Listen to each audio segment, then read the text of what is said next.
الشيطان الرجيم بسم الله الرحمن الرحيم الحمد لله رب العالمين والصلاة والسلام على سيد المرسلين وعلى آله وصحبه أجمعين بسم الله الرحمن الرحيم رب اشرح لي صدري واحلل عقدة من لساني يفقهوا قولي সবাই একটু kindly মাইকগুলোকে mute করে দিবেন। হ্যাঁ, যার যার মাইক সবাই একটু নিজের দায়িত্বে মিউট করে নেই, আর না হয় দেখা যাবে যে আমাকে কথা থামিয়ে মাইক মিউট করতে হবে। হ্যাঁ, সেটা আসলে আলোচনার মধ্যে ছেদ পড়ে।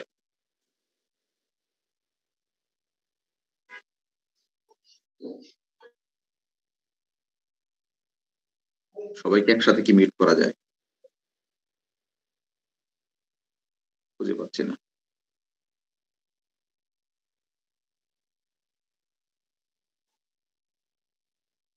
ওকে, أعوذ بالله من الشيطان الرجيم بسم الله الرحمن الرحيم رب اشرح لي صدري ويسر لي أمري واحلل عقدة من لساني يفقهوا قولي। এখন অনেকে জয়েন করতেছে। আমি সূরা আল আম্বিয়ার 60 নম্বর আয়াত দিয়ে শুরু করতে যাচ্ছি, যেখানে আল্লাহ তাআলা বলেছেন আউযু বিল্লাহি মিনাশ শাইতানির রাজীম ক্বালু সামি'না ফাতান ইয়াযকুরুহুম ইয়াকুলু ইব্রাহিম। সূরা আল আম্বিয়া 60 নম্বর আয়াতে আল্লাহ বলতেছেন ক্বালু, তারা বলল, মানে লোকেদের অনেকে বলল, সামি'না, আমরা শুনেছি, ফাতান ইয়াযকুরুহুম, এক যুবকের কথা যে কিনা আমাদের দেবদেবীকে নিয়ে সমালোচনা করে, তাদেরকে নিয়ে সমালোচনা করে। ফাতান ইয়াযকুরুহুম, এক যুবক যে কিনা এই দেবদেবীদের নিয়ে সমালোচনা করে। ইউকালু লাহু ইব্রাহিম, আর তাকে ইব্রাহিম নামে ডাকা হয়। এখানে খুব গুরুত্বপূর্ণ একটা ওয়ার্ড হচ্ছে ফাতা, যুবক। আল্লাহ তাআলা বললেন এক যুবকের পরিচয়, যে যুবকের নাম হচ্ছে ইব্রাহিম। সূরা আল কাহাফ, সূরাতুল কাহাফ আমরা খুবই পরিচিত সূরা, প্রত্যেক জুমাবারে আমরা এটা পড়ে থাকি। আজকে জুমার দিন আমরা পড়েছি।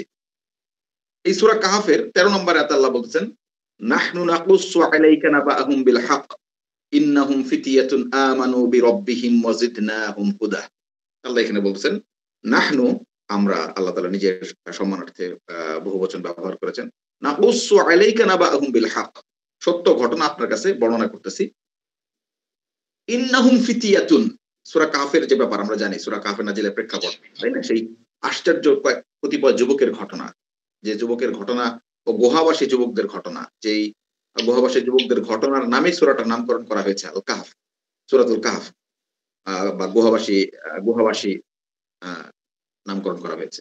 তো বিষয় হচ্ছে আল্লাহ বলতেছেন ইন্নাহুম ফিতিয়াতুন আমানু বিরাব্বিহিম ওয়া জিদনাহুম হুদা।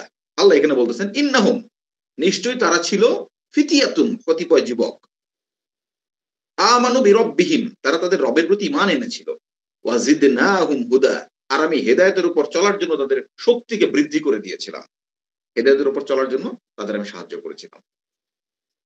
আল্লাহ তাআলা এখানেও আসহাবে কাহফের যুবকদের যে পরিচয় আল্লাহ তাআলা এখানে উপস্থাপন করলেন, সেই পরিচয় আল্লাহ বলেন ইন্নাহুম ফিতিয়াতুন, তারা কতিপয় যুবক, যুবক বলে সম্বোধন করলেন।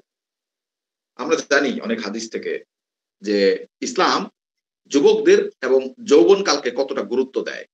যৌবনকালের ইবাদত হচ্ছে আল্লাহ তাআলার নিকট পছন্দনীয়।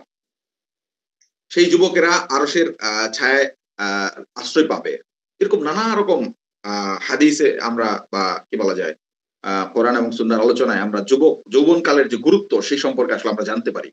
যুবকদের ব্যাপারেও আমরা অনেক গুরুত্ব জানতে পারি। স্বয়ং রাসূল সাল্লাল্লাহু আলাইহি সাল্লামের একটা বিখ্যাত হাদিস, বুখারীর হাদিস এসেছে। রাসূল সাল্লাল্লাহু আলাইহি সাল্লাম বলেছেন যে যুবকরা আমাকে সহযোগিতা করেছে, আর বৃদ্ধরা করেছে বিরোধিতা। রাসূল সাল্লাল্লাহু আলাইহি সাল্লামকে সহযোগিতা যারা করেছেন তাদের প্রথম ইসলাম আনয়নকারী 20 জন সবাই যুবক।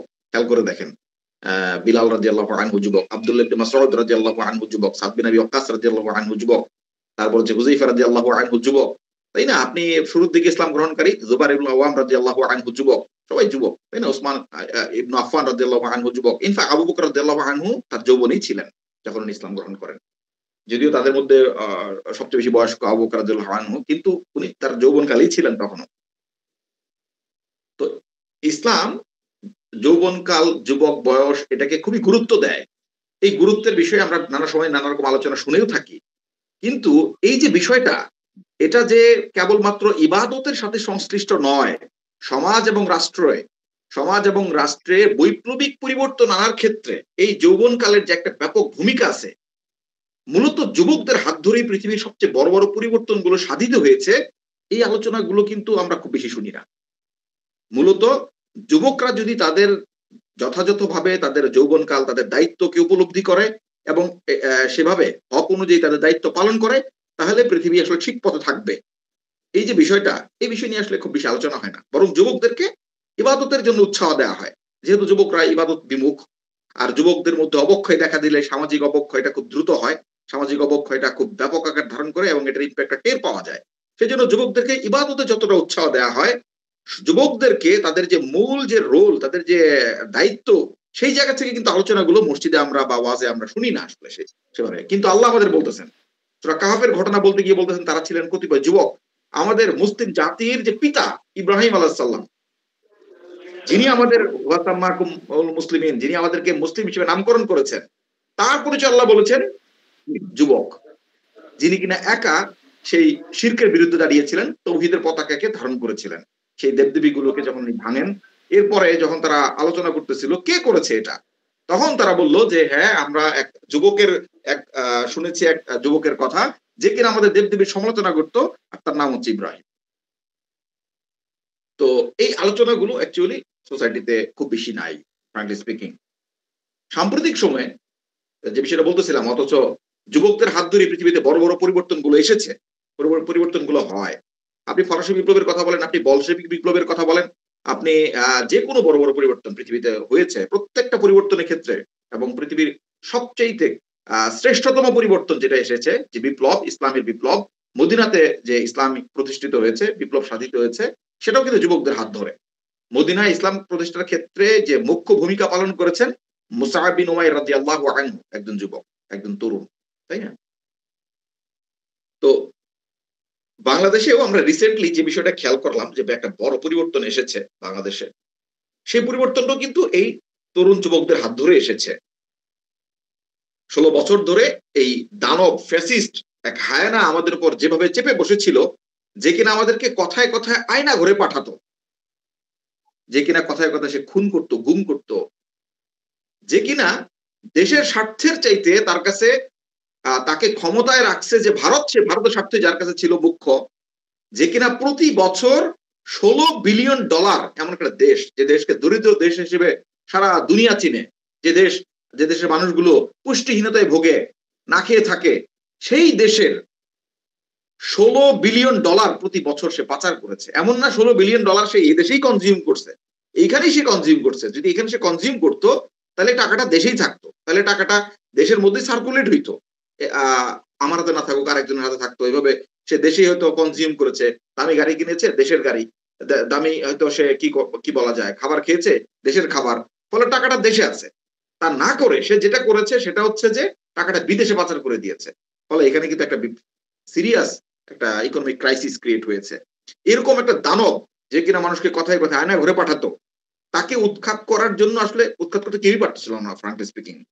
তো তাদেরকে উৎখাত করেছে কারা? ফ্রাঙ্কলি স্পিকিং এই যুবকরা, এই তরুণ যুবকরা হাজারো প্রাণের বিনিময়ে, আত্মত্যাগের মাধ্যমে, তারা তাদের প্রচেষ্টা, তাদের ত্যাগ, তাদের কুরবানির মাধ্যমে যখন কিনা এই ফ্যাসিস্টকে উৎখাতে ডাক দিয়েছে, সাধারণ মানুষ সাড়া দিয়েছে। ফলে এই ফ্যাসিস্ট কি বলা যায়, তাদের কুরবানির একটা পর্যায়ে গিয়ে সেনাবাহিনীও তাদের সাথে একাত্মতা ঘোষণা করেছে, আর এই ফ্যাসিস্ট হায়না পালিয়েছে। তো এইখানে বাংলাদেশে যে পরিবর্তনটা আসলো রিসেন্টলি, আমরা যেটা দেখলাম, এটাও কিন্তু মূলত তরুণ যুবকদের হাত ধরে। এদেশে অনেক বড় বড়, অনেক বুড়ো বুড়ো রাজনৈতিক দল আছে, অনেক রাজনৈতিক নেতৃত্ব আছে, তাই না, ঝানুকত পলিটিশিয়ান আছে, তাদের হাত ধরে এই পরিবর্তনটা কিন্তু আসে নাই। তারা বিগত 16 বছর 15 বছর নানা রকম বিভিন্ন রকম আন্দোলনের প্রতিশ্রুতি দিয়েছে, কখনো কখনো আন্দোলন করার চেষ্টাও করেছে, কিন্তু তাদের হাত ধরে পরিবর্তন আসে নাই। তাদের আহ্বানে সাধারণ মানুষ কিন্তু সাড়া দেয় নাই, কেবল তাদের নিজেদের দলের লোকজন ছাড়া। এটা কেন? এটা একটা অন্যতম কারণ হচ্ছে যে এই মানুষগুলো ফ্র্যাঙ্কলি স্পিকিং করাপ্ট, তারা দুর্নীতিগ্রস্ত, তারা দুনিয়ার মোহে, দুনিয়ার লোভে, তারা দুনিয়ার আসক্তে তারা আক্রান্ত। এই মানুষগুলোর মধ্যে মৃত্যু ভয় ব্যাপক। ফলে তারা এমন কোন আন্দোলন করে না, যে আন্দোলন, যে দুনিয়ার কারণে তাদের মধ্যে করাপশন ঢুকেছে, তাদের অন্তরে ব্যাধি ঢুকেছে, সে দুনিয়া হাতছাড়া হতে পারে, এইরকম কোনো ভয় থাকলে তারা এরকম কোনো আন্দোলন করে না। আর তরুণ যুবক বয়সে সাধারণত করাপশন ফ্রি থাকে মানুষেরা। তাদের মধ্যে মৃত্যু ভয়, দুনিয়া লোভ এগুলো ঢুকে না। ফলে তারা আসলে কুরবানি করা তাদের জন্য সহজ হয়। ফলে এখানে আমরা দেখেছি যে তরুণ যুবকরা জীবন দিয়েছে কিন্তু তারা আপোস করে নাই। তারা পিছু হটে নাই। তারা দৃঢ়পদ থেকেছে। ফলে একসময় যে সেনাবাহিনী শুরুতে তাদের সাথে শত্রুতা করেছে, তাদের বুকে গুলি চালিয়েছে, সেই সেনাবাহিনী পর্যন্ত তাদেরকে সমর্থন দিয়েছে। আর এর ধারাবাহিকতায় এখানে একটা পরিবর্তন সাধিত হয়েছে। একটা জিনিস খেয়াল করে দেখবেন, এই পরিবর্তন যখন সম্পন্ন হয়েছে তারপরে কি হয়েছে? তারপরে এই তরুণ যুবকদের পক্ষ থেকে যারা কিনা সরকারের অংশ হয়েছে, তাদের ইচ্ছায় সরকার গঠিত হয়েছে বা তাদের একটা মানে মুখ্য ভূমিকা আছে, তাই না? বর্তমান অন্তর্বর্তীকালীন সরকার পরিচালনার ক্ষেত্রে তাদের একটা গুরুত্বপূর্ণ ভূমিকা আছে। সো এখানে তারা যে কাজটা করেছে, যে কাজটা করতে চেয়েছে সেটা হচ্ছে যে আমাদের আ এই যে একটা ফ্যাসিস্ট যে কিনা আমাদের উপর চেপে বসেছিল, এই ফ্যাসিস্ট কেন আসলে তৈরি হয়েছিল? কিভাবে সে আমাদের উপর চেপে বসলো? তারা সেটাকে উপলব্ধি করার চেষ্টা করল। তারা উপলব্ধি করার চেষ্টা করল কেন বাংলাদেশ ভারতের একটা ছায়া উপনিবেশে পরিণত হয়েছিল। ভারতের একটা দুধ দেয়া গাইয়ে পরিণত হয়েছে। ভারত যার কাছ থেকে দুধ নেয় আর একসময় যদি সে দুধ দিতে না পারে তবে তাকে জবাই করে তার মাংস খাবে। এরকম একটা অবস্থায় বাংলাদেশকে নিয়ে গিয়েছিল। তো এই অবস্থাটা কিভাবে তৈরি হয়েছিল? তারা দেখলো যে হ্যাঁ, এটা হচ্ছে আ কি বলা যায়? এই রাষ্ট্র ব্যবস্থার দুর্বলতা। এই পররাষ্ট্রনীতির দুর্বলতা। এই দুর্বল পররাষ্ট্রনীতি, নতজানু পররাষ্ট্রনীতি আর এই দুর্বল রাষ্ট্র ব্যবস্থা, রাষ্ট্র কাঠামোর কারণে মূলত এই ধরনের ফ্যাসিস্ট তৈরি হয়েছে। তারা সংস্কারের চিন্তা করল। তারা শুরুতেই বলল যে আমরা সংস্কার করতে চাই। যাতে করে ভবিষ্যতে আর এমন কোন হায়ানার জন্ম না হয়। এমন কোন ফ্যাসিস্ট দানব আমাদের উপর চেপে বসতে না পারে। আর আমরা সেই সংস্কারের মাধ্যমে এমন এক পররাষ্ট্র নীতি আমরা প্রণয়ন করতে চাই যাতে করে বাংলাদেশ কারো উপনিবেশে পরিণত না হয়। আমরা যেন আমাদের ন্যায্য অধিকার বুঝে পাই। এরকম প্রস্তাবনা তারা রাখলো এবং এই সংস্কারের জন্য তারা বেশ কিছু কর্মসূচি হাতে নিয়েছে। আমরা জানি যে বেশ কিছু সংস্কার কমিশন গঠন করা হয়েছে। যে সংস্কার কমিশন গুলো ইতিমধ্যে বিভিন্ন রিপোর্টও জমা দিয়েছে, তাই না? আমরা জানি ফর এক্সাম্পল আ আ আমরা জানি সংবিধান সংস্কার কমিশন, আ কি বলা যায়? আ বা আপনার হচ্ছে গিয়ে পুলিশ সংস্কার কমিশন, দুদক সংস্কার কমিশন, নির্বাচন কমিশন সংস্কার, তারপর হচ্ছে শ্রম সংস্কার, এদিকে নারী বিষয়ক সংস্কার, আ গ তার গণমাধ্যম সংস্কার, এভাবে নানা রকম এমনকি আপনার কি বলা যায়? বিচার বিভাগের সংস্কার, নানা রকম সংস্কার কমিশন গঠন করা হয়েছে। বেশ কিছু সংস্কার কমিশন কিন্তু বিভিন্ন রিপোর্টও জমা দিয়েছে। আপনারা জানেন সম্প্রতি যে সংবিধান সংস্কার কমিশন সেখানে দেশের নাম পরিবর্তনের সুপারিশ করা হয়েছে। সেখানে হচ্ছে গিয়ে আপনার কি বলা যায়? আ এক এক এক কক্ষ বিশিষ্ট সংসদকে দ্বিকক্ষ বিশিষ্ট সংসদে রূপান্তরিত করতে বলা হয়েছে। আ নিম্ন কক্ষ এবং উচ্চ কক্ষ। সংসদীয় আসনকে বাড়ানোর কথা বলা হয়েছে। ৫০৫ টা আসনের কথা বলা হয়েছে। সেখানে বলা হয়েছে যে একই সাথে এক ব্যক্তি সরকার প্রধান, দলীয় প্রধান, সংসদ প্রধান হতে পারবে না। এক ব্যক্তি পরপর ২ বারের বেশি প্রধানমন্ত্রী হতে পারবে না। নানা রকম এরকম সুপারিশ এসেছে।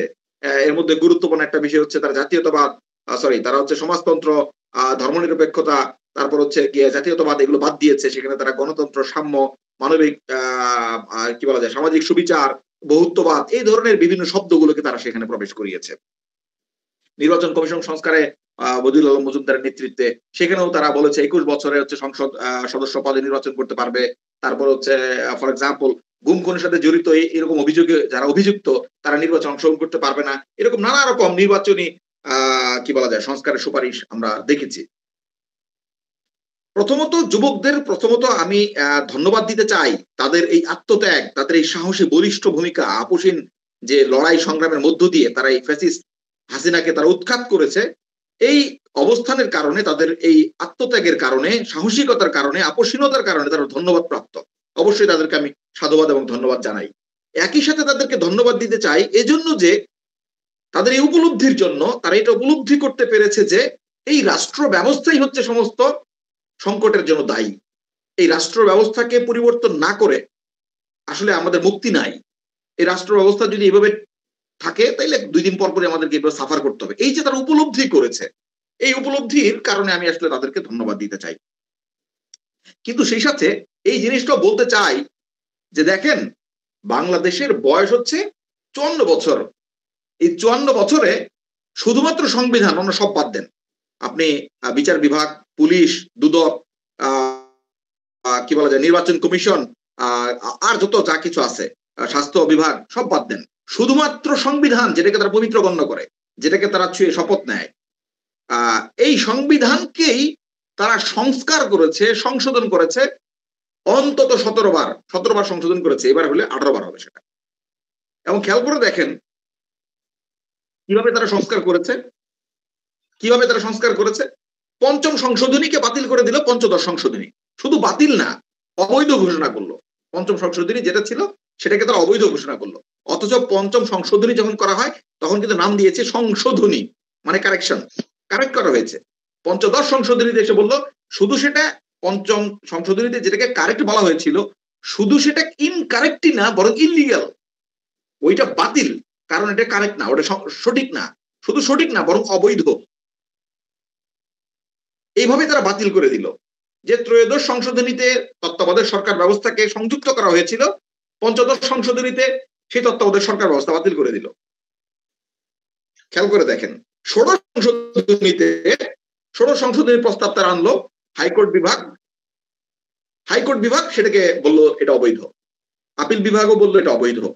মজার বিষয় হচ্ছে যখন হাইকোর্ট বিভাগ, আপনারা খেয়াল আছে, বিচারপতি এস কে সিনহা তখন হচ্ছে প্রধান বিচারপতি এস কে সিনহা, তার নেতৃত্বে এই রায়গুলো এসেছিল।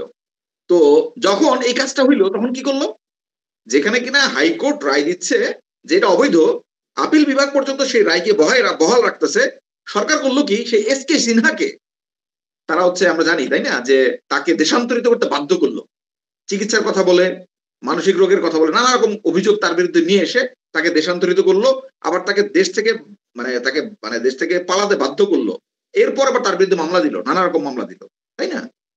এখান থেকে যে জিনিসটা আসলে আমাদের বোঝা প্রয়োজন, যে দেখেন, আপনি যখন মানুষকে আইন প্রণয়নের অধিকার দিবেন, মানুষকে তার বিধান রচনা করার অধিকার দিবেন, ঘটনাটা এরকমই হবে। আজকে আপনি যে সংস্কার করতেছেন, এই সংস্কার, যে নতুন যে সরকার আসবে, নির্বাচন হবে, নির্বাচনের পর যে সরকার আসবে, সেই সরকার যেগুলোকে বাতিল করে দিবে না তার কি নিশ্চয়তা? এই সরকার এসে যে আবার নতুন করে সংস্কার করবে না তার কি গ্যারান্টি? এটা কি এমন কোন অ্যাবসলিউট কিছু না? অ্যাবসলিউট না। আপনি আজকে যেটাকে আপনার কাছে কারেক্ট মনে হচ্ছে, কালকে সেটা ইনকারেক্ট। যে পররাষ্ট্রনীতির কথা বলতেছেন, যে পররাষ্ট্রনীতির কারণে আজকে বাংলাদেশ ভারতের নব্য উপনিবেশে পরিণত হয়েছিল, 71-এর ভূমিকার কারণে তো সেই ভারতকেই বন্দুক জ্ঞান করার জন্য হচ্ছে, কি বলা যায়, তৎকালীন সময়ের বাংলাদেশের জনগণ বা সরকার যাই কিছু বলি না কেন, সবাই কিন্তু বন্দুক হিসেবে ভারতকে ট্রিট করেছে। আজকে গত 16 বছরে ভারতের ভূমিকার কারণে আজকে আপনার কাছে মনে হচ্ছে ভারত শত্রু। সো 2 দিন পরে যদি কোনো কারণে কোনো ক্রাইসিসে ভারত পাশে এসে দাঁড়ায়, লাইক ফর এক্সাম্পল মায়ানমারের সাথে খুব ক্রাইসিস স্টার্ট হয়েছে, ভারত হচ্ছে আপনাকে সাপোর্ট দিয়েছে, হয়তো সেই ক্রাইসিসটা ভারতের ইশারাতেই মায়ানমার করেছে, যাতে করে ভারত আপনার কাছাকাছি হতে পারে। ভারতের সাথে যে একটা দূরত্ব চলতেছে, ভারত তো বাংলাদেশ থেকে হিউজ পরিমাণ বেনিফিট প্রতি বছর নিত, তার একটা বিরাট বাজার বাংলাদেশ, তাই না? এখানে তার সবচেয়ে বেশি ফোর্থ, কি বলা যায়, লার্জেস্ট রেমিটেন্স জেনারেটিং কান্ট্রি হচ্ছে বাংলাদেশ, তাই না? সবচেয়ে বেশি, চতুর্থ রেমিটেন্স বাংলাদেশ থেকে সে নিয়ে যায়। নামে বেনামে তার শ্রমিকরা বাংলাদেশে কাজ করে, উচ্চ বেতনে তারা টাকাগুলো ভারতে পাচার করে, তারপরে ভারতের পণ্য দিয়ে বাজার ছয়লাম নানাভাবে। এবং ভারতের বাংলাদেশের মধ্য দিয়ে ট্রেন করিডোর রয়েছে, আপনার এয়ার করিডোর রয়েছে, এমন রয়েছে নৌ করিডোর, তাই না? এই সমস্ত সেভেন সিস্টার সাথে কানেক্টিভিটি ইত্যাদি ইত্যাদি। এখন ভারত চিন্তা করলো যে বাংলাদেশের সাথে এখন দূরত্ব, এই কারণে একটু সমস্যা হচ্ছে, সো আমি কি করি, বাংলাদেশের সাথে আমার দূরত্ব ঘোচানোর জন্য একটা আর্টিফিশিয়াল ক্রাইসিস বাংলাদেশের মধ্যে চলুক, এই ক্রাইসিস সলভ করার জন্য আমি এগিয়ে যাবো, আর পরে বাংলাদেশ তখন আমার ব্যাপারে তার যে বিরূপ ধারণা সেটা থেকে সে সরে যাবে। হইতেই পারে, এটা খুব সহজ। মিয়ানমারকে বলে দিল তুমি এরকম কিছু একটা করো, মিয়ানমার আমাদের সাথে ক্যাচার লাগাইলো, আর ওদিকে ভারত হচ্ছে গিয়ে আমাদের কাছাকাছি হইলো, মিয়ানমারে ধমক দিল, আমাদের সহযোগিতা করলো। আমিও সব ভারতের সমস্ত মানে কি বলা যায় কুকীর্তি, এতদিন যে সে জুলুম করছে, সীমান্তে হত্যা করছে, সবকিছু ভুলে গেলাম। আমরা বললাম না অ্যাকচুয়ালি 71 সালেও প্রমাণিত বন্ধু ভারত, 24 সালেও 25 সালেও প্রমাণিত বন্ধু ভারত, তাইলে অ্যাকচুয়ালি ভারতের বিরুদ্ধে আমাদের পররাষ্ট্রনীতি আমরা যেটা পরিবর্তন করতে চাইছিলাম সেটা আর করবো না, আবারও হচ্ছে গিয়া বন্ধুত্বের পররাষ্ট্রনীতি, বন্ধুত্বের হাত বাড়াবো আমরা। কোনো গ্যারান্টি আছে? যে পররাষ্ট্রনীতি আপনারা চিন্তা করতেছেন, এটা তো প্রতিক্রিয়াশীল আচরণ। আপনি আপনার অভিজ্ঞতা থেকে আপনি একটা, কি বলা যায়, একটা তার কাছে একটা ব্যবহার পেয়েছেন, সেই ব্যবহার থেকে আপনি তার প্রতিক্রিয়া দেখাচ্ছেন পররাষ্ট্রনীতিতে অথবা সংস্কারে অথবা সংবিধান রচনার ক্ষেত্রে, সংবিধানে, তাই না? সো অ্যাকচুয়ালি বিষয়টা হচ্ছে এরকমই। মানুষ হচ্ছে, দেখেন, এটা বোঝা খুব জরুরি যে মানুষের চিন্তা হচ্ছে দুর্বল, অসম এবং চারপাশের কি বলা যায় প্রভাবে প্রভাবিত হয়। তার অভিজ্ঞতা, তার এক্সপিরিয়েন্স ইত্যাদির কারণে সে কি হয়, তার এই চিন্তা, তার আবেগ, তার অবস্থান চেঞ্জ হয়।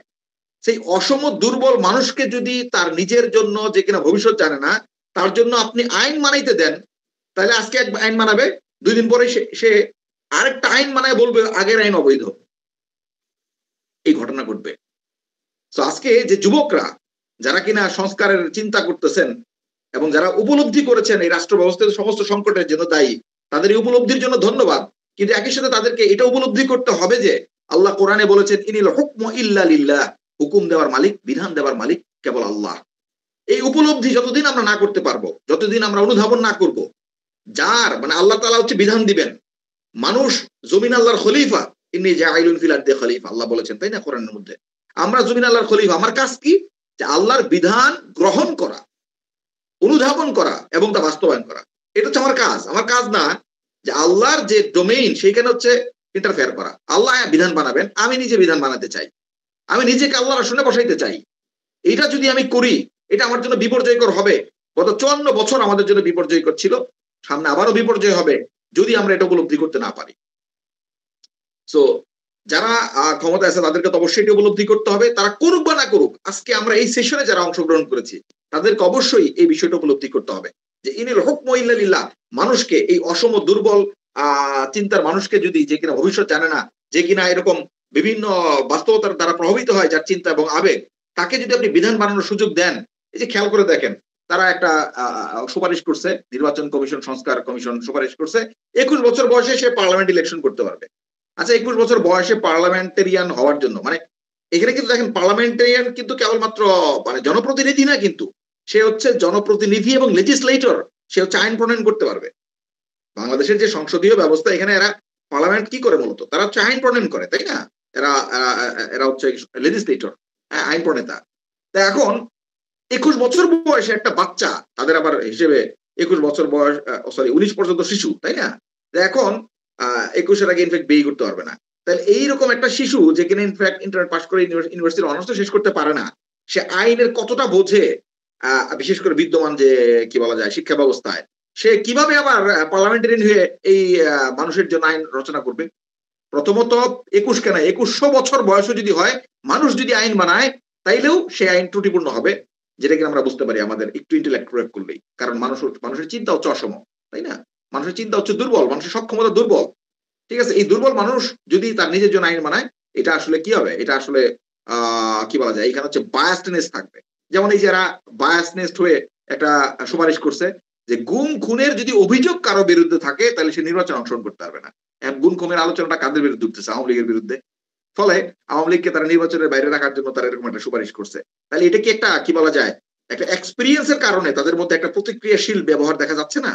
তো মানুষের চিন্তাগুলো কিন্তু এরকম যে তারা কি করে, সে হচ্ছে গিয়ে বায়াসড হয়ে যায়, একদিকে বায়াসড হয়ে যায়, তো 2 দিন পরে অন্য কোনো দিকে বায়াসড হলে সে আবার আরেকটা আইন বানাবে। তো এরকম যে এই যে বিষয়টা, এটা উপলব্ধি করাটা খুব জরুরি যে যদি এই মানুষকে আপনি সুযোগ দেন, আইন বানানোর অধিকার দেন, তাহলে সেটা মানুষের জন্য বিপর্যয়কর হবে, কোনোভাবেই কল্যাণকর হবে না। তো এইটা তারা বুঝুক বা না বুঝুক, আমরা এখানে যারা উপস্থিত তাদেরকে অবশ্যই অনুধাবন করতে হবে। আজকের আলোচনার একটা অন্যতম পয়েন্ট, একই সাথে সেকেন্ড আর একটা পয়েন্ট খুব বোঝা খুব জরুরি, সেটা হচ্ছে যে দেখেন, এই যে হাসিনা, সে যে ফ্যাসিস্ট হয়েছে, ব্যাপারটা কি এমন, সে ফ্যাসিস্ট হওয়ার আগে সে বলেছে আচ্ছা সংবিধানটা আনো তো দেখি, সংবিধান একটু পড়ে দেখি, আমি ফ্যাসিস্ট হতে চাচ্ছি, এখানে সুযোগ আছে কিনা। পৃথিবীর কোন ফ্যাসিস্ট সে কি সংবিধান পড়ে তারপরে সে দেখে না আচ্ছা এখানে তো আমার ফ্যাসিস্ট হওয়ার সুযোগ আছে, এখানে তো এরকম অনেক ব্যাপার স্যাপার আছে যেটা মিস ইউজ করতে পারি, আমি ফ্যাসিস্ট হতে পারবো, সংবিধান আমাকে সেই সুযোগ দিতে। মানুষ কি এভাবে ফ্যাসিস্ট হয়? এই যে ফর এক্সাম্পল খেয়াল করে দেখেন, পুলিশ র্যাব তারা যে ক্রস ফায়ারে দেয়, বিচার বহির্ভূত হত্যাকাণ্ড, একই সাথে এটা তো আইন বহির্ভূত হত্যাকাণ্ড। আইন প্রয়োগকারী সংস্থা আইনের বাইরে গিয়ে বিচার বহির্ভূত ভাবে মানুষ কিল করতেছে। তারা কি ব্যাপারটা এভাবেই করতেছে যে আচ্ছা এটা তো কি বলা যায়, আইনের বই পড়ি, আইনের বই আসলে এই অনুমোদন আছে কিনা। কোন অপরাধী যখন অপরাধ করে, তখন কি সে এই আইনের বইয়ে কি লেখা আছে সেটা জেনে আচ্ছা আইনের বইতে লেখা আছে এটা অপরাধ, ফলে আমি এটা করবো না, এভাবে চিন্তা করে না। বরং যে ফ্যাসিস্ট হতে চায় সে ফ্যাসিস্ট হয়। এবার ফ্যাসিস্ট হয়ে তার ফ্যাসিজমকে বৈধতা দেবার জন্য সে প্রয়োজনে আইনের বই কাটাছেড়া করে। যদি আইনের বইটা হয় এমন যে আইন মানুষ নিজে বানিয়েছে, ও চেঞ্জ করবে। ও তো মানুষ, ওর তো রাইট আছে আইন চেঞ্জ করার, ও ওরা চেঞ্জ করেছে। হাসিনা কি সংশোধন করে নাই? পঞ্চদশ সংশোধনী, ষোড়শ সংশোধনী, সপ্তদশ সংশোধনী, এগুলো তো সব হাসিনার আমলে হয়েছে। এত শর্ট টাইমে এত লম্বা সংশোধনী, এতগুলো সংশোধনী অন্য কোনো সময় হয় নাই, যেটা হাসিনার টাইম হয়েছে। এই 16 বছরে হয়েছে। পঞ্চদশ, চতুর্থদশ, পঞ্চদশ, ষোড়শ, সপ্তদশ, এতগুলো 4টা সংশোধনী সে করছে এই টাইমের মধ্যে। তো এটা তো সে কেন করছে? সে ওই একই হাসিনা, শুরুতেই সে কেন করলো না? কিছুদিন গেছে, তার মনে হয়েছে আচ্ছা এটা তো আমার চেঞ্জ করা দরকার আমার সুবিধার জন্য, সেটাকে চেঞ্জ করে ফেলছে। সো এই চেঞ্জের সুযোগটুকু পাইছে কেন? যখন আপনি মানুষকে আইন রচনা করার সুযোগ দিচ্ছেন। সো মানুষকে যদি আপনি আইন রচনা করার সুযোগ দেন, সেটাই করবে। ঠিক আছে? ফলে আচ্ছা তাইলে কি কি বলা যায়, আমি আইন কিভাবে হচ্ছে অপরাধ থেকে দূরে রাখবে মানুষকে? প্রথম কথা হচ্ছে, দেখেন ইসলাম মানুষকে আইন প্রণয়নের অধিকার দেয় না। আইন প্রণয়নের অধিকার হচ্ছে কেবল আল্লাহর। আল্লাহ তাআলা আইন প্রণয়ন করেন, মানুষ কেবলমাত্র সেটাকে গ্রহণ করে, সেটাকে বাস্তবায়ন করে। ফলে এখানে মানুষ তার ইচ্ছা মতো আইন বানাইতে পারে না। এখানে বায়াসড হয়ে কোনো আইন গ্রহণ করার সুযোগ নাই। আইন গ্রহণ করার একটা প্রসেস আছে, ইজতিহাদি প্রসেস। সেই ইজতিহাদি প্রসেস আপনি বায়াসড হওয়ার সুযোগ নাই। আপনাকে ইজতিহাদি যে প্রক্রিয়া সেটা অবলম্বন করে হচ্ছে আপনাকে কনভিন্সিং একটা প্রসেসের মধ্য দিয়ে হচ্ছে একটা ইজতিহাদি বিধানকে আপনি গ্রহণ করতে পারেন। সেখানে বায়াসড হওয়ার সুযোগ নাই। এখানে আপনি আপনার মতো করে আইন লেখার সুযোগ নাই, আইন বাদ দেওয়ার সুযোগ নাই। ইসলাম এই সুযোগ রাখে না। ফলে ইসলামী আইনকে মিসইউজ করার সুযোগ নাই, তাই না? সো এভাবে হচ্ছে গিয়ে মানুষ তখন হচ্ছে গিয়ে প্রোটেক্টেড থাকবে। যেহেতু সে আইন সংশোধন করতে পারতেছে না, আইন এখানে অ্যাবসলিউট, এখানে হচ্ছে কি বলা যায়, পরিবর্তন করা যায় না। এর বাইরে আরেকটা বিষয় বলি আপনাদেরকে, সেটা হচ্ছে যে দেখেন, মানব রচিত কোনো ব্যবস্থা এই গ্যারান্টি দেয় কি যে যদি একটা ফ্যাসিস্ট সে হচ্ছে শাসন ক্ষমতায় আসছে, সে মানুষের উপর জুলুম করতেছে, প্রতি বছর $16 বিলিয়ন পাচার করতেছে, দেশকে আরেকটা দেশের ভারতের উপনিবেশে পরিণত করছে। আচ্ছা করছে তো কি হয়েছে, আমি তো ভালোই আছি, আমার তো চলতেছে, আমি এই ব্যাপারে প্রশ্ন করি না, আমি এই ব্যাপারে কোনো ভূমিকা রাখি না। এই ব্যাপারে মানব রচিত কোনো ব্যবস্থা কি আমাকে অভিযুক্ত করবে, তুমি কেন কিছু বলো না? আমি আমার ব্যক্তিগত জীবন নিয়ে ব্যস্ত, আমি করলাম না। আমি ফর এক্সাম্পল, এই যে ধরেন হাসিনাকে উৎখাত করার জন্য আন্দোলন হয়েছে, এই আন্দোলন অনেকে জয়েন করেছে, অনেকে তো করে নাই। অনেকে করে নাই, ইনফ্যাক্ট অনেকের মাথার কনসার্নও ছিল না, কি হয় না হয় হোক গা, আমার এখানে কোনো কনসার্ন নাই, আমার এখানে কোনো কি বলা যায়, আমি আসলে ইন্টারেস্টেড না। ঠিক আছে? সো এইখানে যে মানুষটা ইন্টারেস্টেড হইল না, আপনি কি তাকে অভিযুক্ত করতে পারবেন যে তুমি এটা কেন করলা না? সুযোগ আছে? একটা দেশের কি বলা যায়, একটা দেশের শাসক ঠিক থাকবে কি থাকবে না, সেটার নিশ্চয়তা আসলে কিভাবে আসে? সেটা নিশ্চয়তা আসে মূলত তার জনগণের মাধ্যমে। তার জনগণ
জন্য তোমাদেরকে বের করা হয়েছে।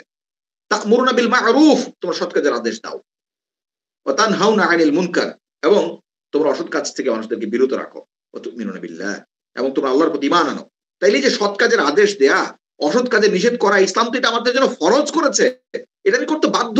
আমি যদি দেখি শাসক মুনকার করতেছে, আর আমি যদি তার কি বলা যায় হাত চেপে না ধরি, তাকে যদি আমি নসিহত না করি, তাকে যদি বিরত না রাখি, কবিরা গুনাহ করতেছি আমি। এই অনুভূতি, তাকওয়ার অনুভূতি এবং আল্লাহ তাআলার স্পষ্ট আদেশ এটা আমাকে বাধ্য করে শাসককে জবাবদিহি করতে। রাসূল সাল্লাল্লাহু আলাইহি সাল্লামের একটা বিখ্যাত হাদিস আছে আমরা জানি, সাইয়্যিদুশ শুহাদা'i হামজা ওয়া রাজুলুন ক্বামা ইলা ইমামু যাইর ফানাসাহাহু ফাকাতালাহ। রাসূল সাল্লাল্লাহু আলাইহি সাল্লাম বলেছেন, সাইয়্যিদুশ শুহাদা'i হামজা, শহীদদের সর্দার হচ্ছে হামজা। ওয়া রাজুলুন, এবং ওই ব্যক্তি ক্বামা ইলা ইমামু যাইর, যে কিনা জালিম শাসকের সামনে দাঁড়ায়, ফানাসাহাহু, এবং তাকে নসিহত করে, ফাকাতালাহ, এবং সেই জালিম শাসক তাকে হত্যা করে ফেলে। ইসলাম বলতেছে এই ব্যক্তি হচ্ছে শহীদদের সর্দার হামজার মতন। শহীদের সর্দার যেমন হামজা, এবং এই ব্যক্তিও। ইসলাম শাসককে জবাবদিহি করা কতটা রিওয়ার্ডেড করেছে, কতটা গুরুত্ব আরোপ করেছে, আমরা সেই বিখ্যাত ঘটনা জানি।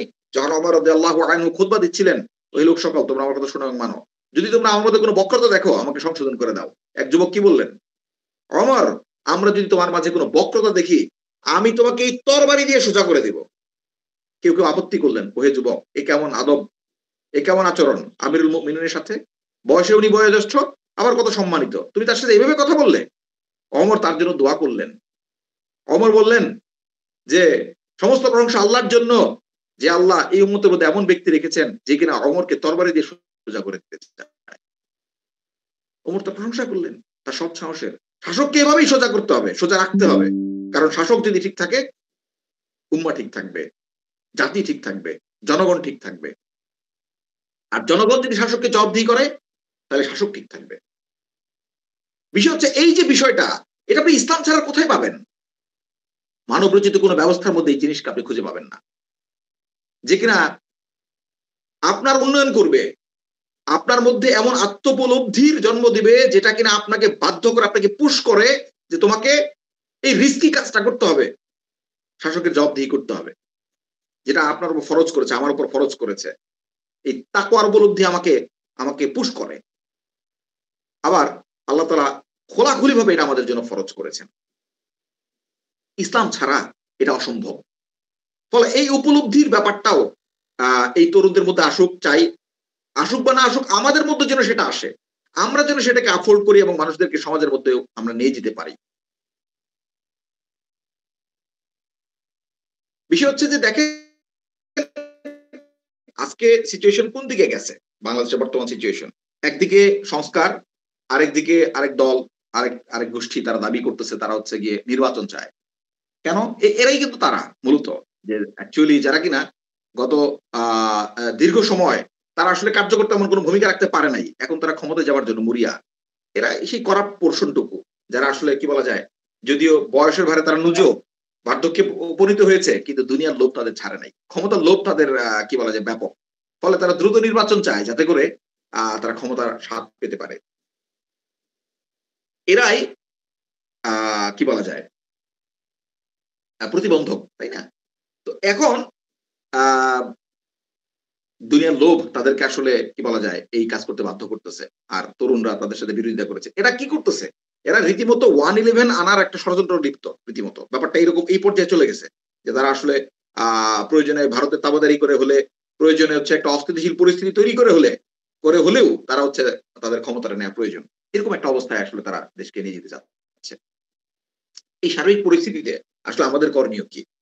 আমরা একদিকে দেখতে পাচ্ছি এমন এক সংস্কার সংগঠিত হচ্ছে, যে সংস্কার হচ্ছে আবারও সেই মানবীয় দুর্বল চিন্তা নিয়ে আবার হচ্ছে এমন একটা সংস্কার করা হচ্ছে যেটা আবার একটা বিপর্যয় জন্ম দিবে। আচ্ছা, এর বাইরে একটা কথা বলা প্রয়োজন। ফর এক্সাম্পল, আমরা ধরে নিচ্ছি পৃথিবীর সবচেয়ে ফাইনেস্ট কি বলা যায় সংস্কারটা করা হলো, সবচেয়ে উত্তম সংস্কার করা হলো, পৃথিবীর সবচেয়ে বড় বড় প্রফেসরদের নিয়ে এসে এমন বেস্ট একটা সংস্কার করলো যে সংস্কারের পরে বাংলাদেশ আর কোনো ক্রাইসিস নাই, বাংলাদেশ হয়ে গেছে পৃথিবীর সবচেয়ে ধনী দেশ। সব দিক থেকে এর কোনো সংকট নাই, এখানে কোনো সমস্যা নাই, এখানে কোনো জুলুম নাই, এখানে ইনসাফ কায়েম হয়েছে। ধরে নিচ্ছি, হাইপোথেটিক্যাল, ইম্পসিবল, এটা ইম্পসিবল, ধরে নিচ্ছি যে বৈষম্যের কথা বলেছে, কোনো বৈষম্য নাই, তাই না? যে পুঁজিবাদ গণতন্ত্রের কথা বলে, সে গণতন্ত্র পুঁজিবাদ ক্লাস ক্রিয়েট করে, তাই না? বৈষম্য সৃষ্টি করবেই, ইনহেরেন্টলি তার মধ্যে এই কোয়ালিটি রয়েছে। সে পুঁজিপতি শ্রেণীকে সুবিধা দিবে এক্সট্রা, পুঁজিপতি শ্রেণী তৈরি হবে, তারা হচ্ছে সমাজের মূল নিয়ন্ত্রক হবে। এই গণতন্ত্র, এই হচ্ছে গিয়ে সেকুলারিজম, তাকে যদি মেনে নিয়ে আপনি সংস্কার করেন, এটা হবেই হবে। এরপরে হাইপোথেটিক্যালি তর্কের খাতিরে ধরে নিচ্ছি বাংলাদেশে আসলে কোনো সংকট নাই, একেবারে পৃথিবীর শ্রেষ্ঠতম দেশে পরিণত হইল। পৃথিবীর ইতিহাসে এরকম কোনো এক্সাম্পল নাই, মেনে নিচ্ছি। আচ্ছা, এটা হইলেই কি আমরা দায়মুক্ত হয়ে গেলাম, আমরা মুক্তি পেয়ে গেলাম? আল্লাহ তাআলার সাথে আমাদের কৃত ওয়াদার কি হলো? ভাই একটা কথা বলি, ধরেন আপনি কোন এক কোথাও গেলেন, আপনার মেবি বাবা হচ্ছে দরিদ্র, মেবি আপনার কি বলা যায়, বাসায় আপনি সেই প্রপার কেয়ারটা পান না। একজন ভিনদেশী মানুষ অথবা ভিন্ন কেউ আপনাকে খুবই দারুণ কেয়ার করে। ঠিক আছে? আপনাকে কি বলা যায়, ভালো খাওয়ায়, ভালো পড়ায়, আপনাকে হচ্ছে অনেক ফ্যাসিলিটি দেয়। এই ফ্যাসিলিটির কারণে কি আপনি আপনার বাবা-মাকে ভুলে যাবেন? নাকি বলবেন, "না, না, দূর, তারা আমার বাবা-মা না। আপনারা হচ্ছে আসলে বাবা-মা।" কারণ হচ্ছে আপনারা আমাকে খুব ভালো ফ্যাসিলিটি দিচ্ছেন, ভালো খাওয়াচ্ছেন, পড়াচ্ছেন। আপনি কি তাদেরকে ভুলে যেতে পারবেন? বিষয়টা আমাদের বোঝা প্রয়োজন যে আল্লাহ তাআলার সাথে আমাদের একটা কৃত ওয়াদা রয়েছে। সেই ওয়াদা আমরা রুহের জগতে যেমন করেছি, মুসলিম হিসেবে দুনিয়ার জগতেও শাহাদার মাধ্যমে সেই ওয়াদাকে আমরা আবার নবায়ন করেছি। আমরা সাক্ষ্য দিয়েছি আশহাদু আল্লা ইলাহা ইল্লাল্লাহ। আমরা আল্লাহ ছাড়া কাউকে ইলাহ হিসেবে মানি না। আমরা আল্লাহ ছাড়া কারোর গোলামি মানি না। আমরা এই জমিনে আল্লাহর সার্বভৌমত্ব প্রতিষ্ঠা আমরাই করব। তাইলে আপনি যদি এরকম ম্যান মেড কনস্টিটিউশন এখানে আ কি বলা যায়, আ এস্টাবলিশ করেন, আল্লাহর সার্বভৌমত্বের কি হবে? এই বিষয়টাও এই বিষয়টাই সবচেয়ে গুরুত্বপূর্ণ যে মূলত আল্লাহর সার্বভৌমত্ব প্রতিষ্ঠা করাটাই হচ্ছে আমাদের অবজেক্টিভ। এটাই হচ্ছে আমাদের কাজ। আর সত্যি কথা যেটা সেটা হচ্ছে, যদি আমরা আল্লাহর সার্বভৌমত্ব প্রতিষ্ঠা করি, আল্লাহর দ্বীন বাস্তবায়ন করি, শরিয়া ভিত্তিক রাষ্ট্র প্রতিষ্ঠা করি, এই মানব রচিত বিধানকে বাদ দিয়ে, তাইলে হচ্ছে গিয়ে আসমান এবং জমিনের বরকতসমূহ আল্লাহ তাআলা আমাদের জন্য উন্মুক্ত করে দিবেন, যেমন আল্লাহ অতীতেও দিয়েছিলেন। এই পরিস্থিতিতে তাহলে আসলে মুসলিম তরুণ হিসেবে আমাদের করণীয় কি? আমরা একদিকে দেখতে পাচ্ছি এমন এক সংস্কার যেটা আবারও আমাদের সামনে বিপর্যয়ের দিকে নিয়ে যাবে। আবার আরেকদিকে দেখতে পাচ্ছি ষড়যন্ত্র। ষড়যন্ত্র কি একরকম? আমাদের যেমন স্থানীয় ষড়যন্ত্র রয়েছে যারা নির্বাচনের জন্য খুব তাড়াহুড়া করতেছে, আন্তর্জাতিক ষড়যন্ত্র কি থেমে আছে? এই যে খেয়াল করে দেখেন, সংবিধান সংস্কার কমিশনের জন্য যে প্রধান যাকে বানানো হয়েছে, ডক্টর আলী রিয়াজ, উনি কে অ্যাকচুয়ালি?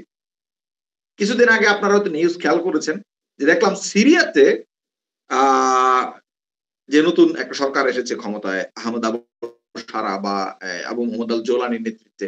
তাদেরকে প্রস্তাব দিয়েছে যে তোমাদের কনস্টিটিউশন রচনার ক্ষেত্রে ফ্রান্স আমরা সহযোগিতা করতে প্রস্তুত। খেয়ে দেয়ে কাজ নাই, যারা কোন পরামর্শও দেয় না টাকা ছাড়া। তারা উইলিংলি তারা হচ্ছে এখানে কনস্টিটিউশন রচনার ক্ষেত্রে তারা আ সহযোগিতা করতে চাচ্ছে। শুধু তাই না, তারা ওইখানে আবার কিছু সাজেশনও দিয়েছে যে ভবিষ্যৎ সিরিয়ান রাষ্ট্র আসলে কেমন হওয়া উচিত। ভবিষ্যৎ সিরিয়ান রাষ্ট্র একটা সেকুলার রাষ্ট্র হওয়া উচিত। এখানে তার কোন কি বলা যায়, ধর্মীয় আইডেন্টিটি এগুলো থাকা উচিত না। রাষ্ট্রের এরকম কোন আইডেন্টিটি থাকা উচিত না। এরকম নানা রকম নসিহতপূর্ণ নানা রকম কথাবার্তা তাদেরকে বলছে। সো পশ্চিমারা ওইখানে গিয়ে ইন্টারফেয়ার করছে। কিভাবে আমরা এটা নিশ্চিত হচ্ছি যে, যে আমেরিকা আমাদেরকে বিভিন্ন রকম চুক্তিতে আবদ্ধ রেখে আমাদের কাছ থেকে আমাদেরকে অর্থনৈতিক আগ্রাসনের শিকারে পরিণত করে, রাজনৈতিক আগ্রাসনের শিকারে পরিণত করে। যে আমেরিকা মূলত এই ১৬ বছর হাসিনা শাসনকে বৈধতা দিয়েছিল। হাসিনাকে ডটার অফ পিস কারা ঘোষণা করেছিল? এই আমেরিকান ক্লাব, রাইট? বিভিন্ন আমেরিকান সংস্থা। ডটার অফ পিস এই আমেরিকা করেছে। সেই আমেরিকা এখন যে এই সংস্কার কমিশন ইন্টারফেয়ার করতেছে না, তার কি গ্যারান্টি? বরং এটাই তো স্বাভাবিক। ডক্টর আলী রিয়াজ একজন আমেরিকান পেইড পারসন। তাকে প্রদান করা হয়েছে। তারপরে খেয়াল করে দেখেন, এই সময়েই কিন্তু আইএমএফ আমাদের উপর চাপ প্রয়োগ করে সরকারকে দিয়ে এমন কিছু কাজ করিয়েছে যেটা আমাদের গণস্বার্থ বিরোধী। ভ্যাট আরোপ করেছে কতগুলো জিনিসের উপর এবং ভ্যাট ৫ থেকে ১৫% নিয়ে গিয়েছে। খেয়াল করে দেখেন। সো কতটা নাজুক অবস্থা, তাই না? সো সেই আমেরিকা আবার কি বলা যায়, কি বলা যায়, আ আ টিকফা চুক্তিকে এক্সিকিউট করতে যাচ্ছে। মানে বাস্তবায়ন করতে যাচ্ছে। সো এই যে সংস্কারগুলো, ফলে এই সংস্কারগুলো যে আসলে আমাদের লোক দ্বারা আমাদের পক্ষে হচ্ছে তার কোনো গ্যারান্টি নাই। তাই না? সো এইরকম যখন দেশীয় আন্তর্জাতিক ষড়যন্ত্র চলতেছে তখন আসলে আমাদের ভূমিকা কি? ফ্রাঙ্কলি স্পিকিং, মুসলিম তরুণ তারা আসলে অতীতে যে রোল প্লে করেছিল সেই রোলটাই আমাদেরকে প্লে করতে হবে। উম্মাহ যখনই ক্রাইসিসে পরিণত হয়েছে তখন মুসলিম তরুণরা সেই ক্রাইসিসকে, সেই সংকটকে সম্ভাবনায় পরিণত করেছে। আমরা জানি আমাদের পূর্বপুরুষদের নাম। আমরা জানি মুসাআব বিন উমাইরের কথা। আমরা জানি তারিক বিন জিয়াদের কথা, মোহাম্মদ বিন কাসিমের কথা। আমরা জানি মোহাম্মদ আল ফাতের কথা, সাইফুদ্দিন আল কুতুসের কথা। প্রত্যেকেই তরুণ ছিলেন। সবচেয়ে বড় কথা, স্বয়ং আল্লাহ সুবহানাহু ওয়া তাআলা আমাদের জাতির পিতা, যে আত্মপরিচয় আজকে আমরা ভুলে গিয়েছি, আমাদেরকে ভুলিয়ে দেওয়া হয়েছে। সে আত্মপরিচয়কে উপলব্ধি করতে হবে প্রথমত আমাদেরকে। আমাদেরকে উপলব্ধি করতে হবে আমাদের জাতির পিতা ইব্রাহিম আলাইহিস সালাম, তার ব্যাপারে আল্লাহ কি বলেছেন। আল্লাহ বলেছেন তাকে বলা হয় সে এক যুবক, তাকে বলা হয় ইব্রাহিম। সেই ইব্রাহিম আলাইহিস সালাম একা সেই শিরকের বিরুদ্ধে দাঁড়িয়ে গিয়েছিলেন, তৌহিদকে প্রতিষ্ঠার জন্য হিম্মত করেছিলেন একা, যখন উনি যুবক ছিলেন। আমাদের রাসূল সাল্লাল্লাহু আলাইহি সাল্লাম, আল্লাহ বললেন ইয়া আইয়ুহাল মুদ্দাসসির কুম ফাআনজির ওয়া রাব্বাকা ফাকাব্বির। যখন রাসূল সাল্লাল্লাহু আলাইহি সাল্লামকে বললেন ওহে চাদর আবৃত, ইয়া আইয়ুহাল মুদ্দাসসির, হে বস্ত্রাবৃত, দাঁড়ান, ফাআনজির, মানুষকে সতর্ক করেন, ওয়া রাব্বাকা ফাকাব্বির, আপনার রবের বড়ত্ব ঘোষণা করেন। রাসূল সাল্লাল্লাহু আলাইহি সাল্লাম একা, স্রোতের বিপরীতে কেবল না, এমনকি তার পরিবার, তার গ্রেটার ফ্যামিলি তার বিরুদ্ধে চলে গিয়েছিল। তার বিরুদ্ধে দাঁড়িয়ে তার নিজের আপন চাচা আবু লাহাব বিরুদ্ধে গিয়েছিল। তার বিরুদ্ধে দাঁড়িয়ে গিয়ে উনি আল্লাহর বড়ত্ব ঘোষণা করলেন একা। আমাদের আত্মপরিচয় উপলব্ধি করতে হবে, আমাদের উপলব্ধি করতে হবে কি দায়িত্ব দিয়ে আল্লাহ আমাদেরকে দুনিয়াতে পাঠিয়েছেন, আমাদের রোলটা কি সেটাকে উপলব্ধি করতে হবে। এবং উপলব্ধি করতে হবে কিভাবে এই দায়িত্ব আমরা সঠিকভাবে পালন করতে পারি, কিভাবে আমাদের পূর্বপুরুষ দায়িত্ব পালন করেছিলেন। মুসআব বিন উমাইর রাদিয়াল্লাহু আনহু কিভাবে মদিনাতে দাওয়ার মাধ্যমে ইসলামের পক্ষে জনমত তৈরি করেছেন, এই জনমতকে উনি জনদাবিতে পরিণত করেছেন। আজকে আমাদের কাছে নানা রকম নেগেটিভ উপস্থাপন করা হচ্ছে, এমন সব তত্ত্ব বয়ান উপস্থাপন করা হচ্ছে যেটা আমরা জানি না। সেকুলারিজম, সেকুলারিস্ট, নানা রকম শব্দের ফাঁদে ফেলে আমাদেরকে ধোঁকা দেওয়া হচ্ছে। ধর্মনিরপেক্ষতা সংবিধান থেকে বাদ দিয়ে দিয়েছে, সমাজতন্ত্র বাদ দিয়ে দিয়েছে। তারা আবার ঢুকিয়েছে কি? ঢুকিয়েছে বহুত্ববাদ, ঢুকিয়েছে গণতন্ত্র। গণতন্ত্র আগেও ছিল, বহুত্ববাদকে ঢুকিয়েছে। সুন্দর সুন্দর শব্দ, সাম্য, সামাজিক ন্যায় বিচার। আরে ন্যায় বিচার থাকলেই তো আবার সামাজিক ন্যায় বিচার কেন? এভাবে বিভিন্ন রকম শব্দের ফাঁদে ফেলে আমাদেরকে তারা বলতে চায়, দেখো তোমরা তো সেকুলারিজমকে পছন্দ করো না, কিন্তু দেখো সেকুলারিজম খারাপ, বা কি বলা, সেকুলারিস্ট খারাপ। সেকুলার তো খারাপ না, সেকুলার তো ইনহেরেন্ট একটা ব্যাপার। ভাষা হচ্ছে একটা সেকুলার জিনিস, এটা তো অ্যাকচুয়ালি তার কোনো ধর্ম থাকে না। সো তুমি কিন্তু আসলে বোঝো নাই ভাই, তুমি কি বলা যায়, তোমার মতনই মুসলমান, শুক্রবারে নামাজ পড়ি, ফলে আমরা ইসলাম বিরোধী কিছু করতেছি না, সো ইসলাম সেকুলারিজম মানতে কোনো প্রবলেম নাই। এরকম শব্দের ফাঁদে ফেলে আমাদেরকে ধোঁকা দেওয়া হচ্ছে। মুসলিম তরুণ হিসেবে আমাদেরকে অবশ্যই যোগ্য হিসেবে গড়ে তুলতে হবে। আল্লাহ তাআলা কোন অযোগ্য,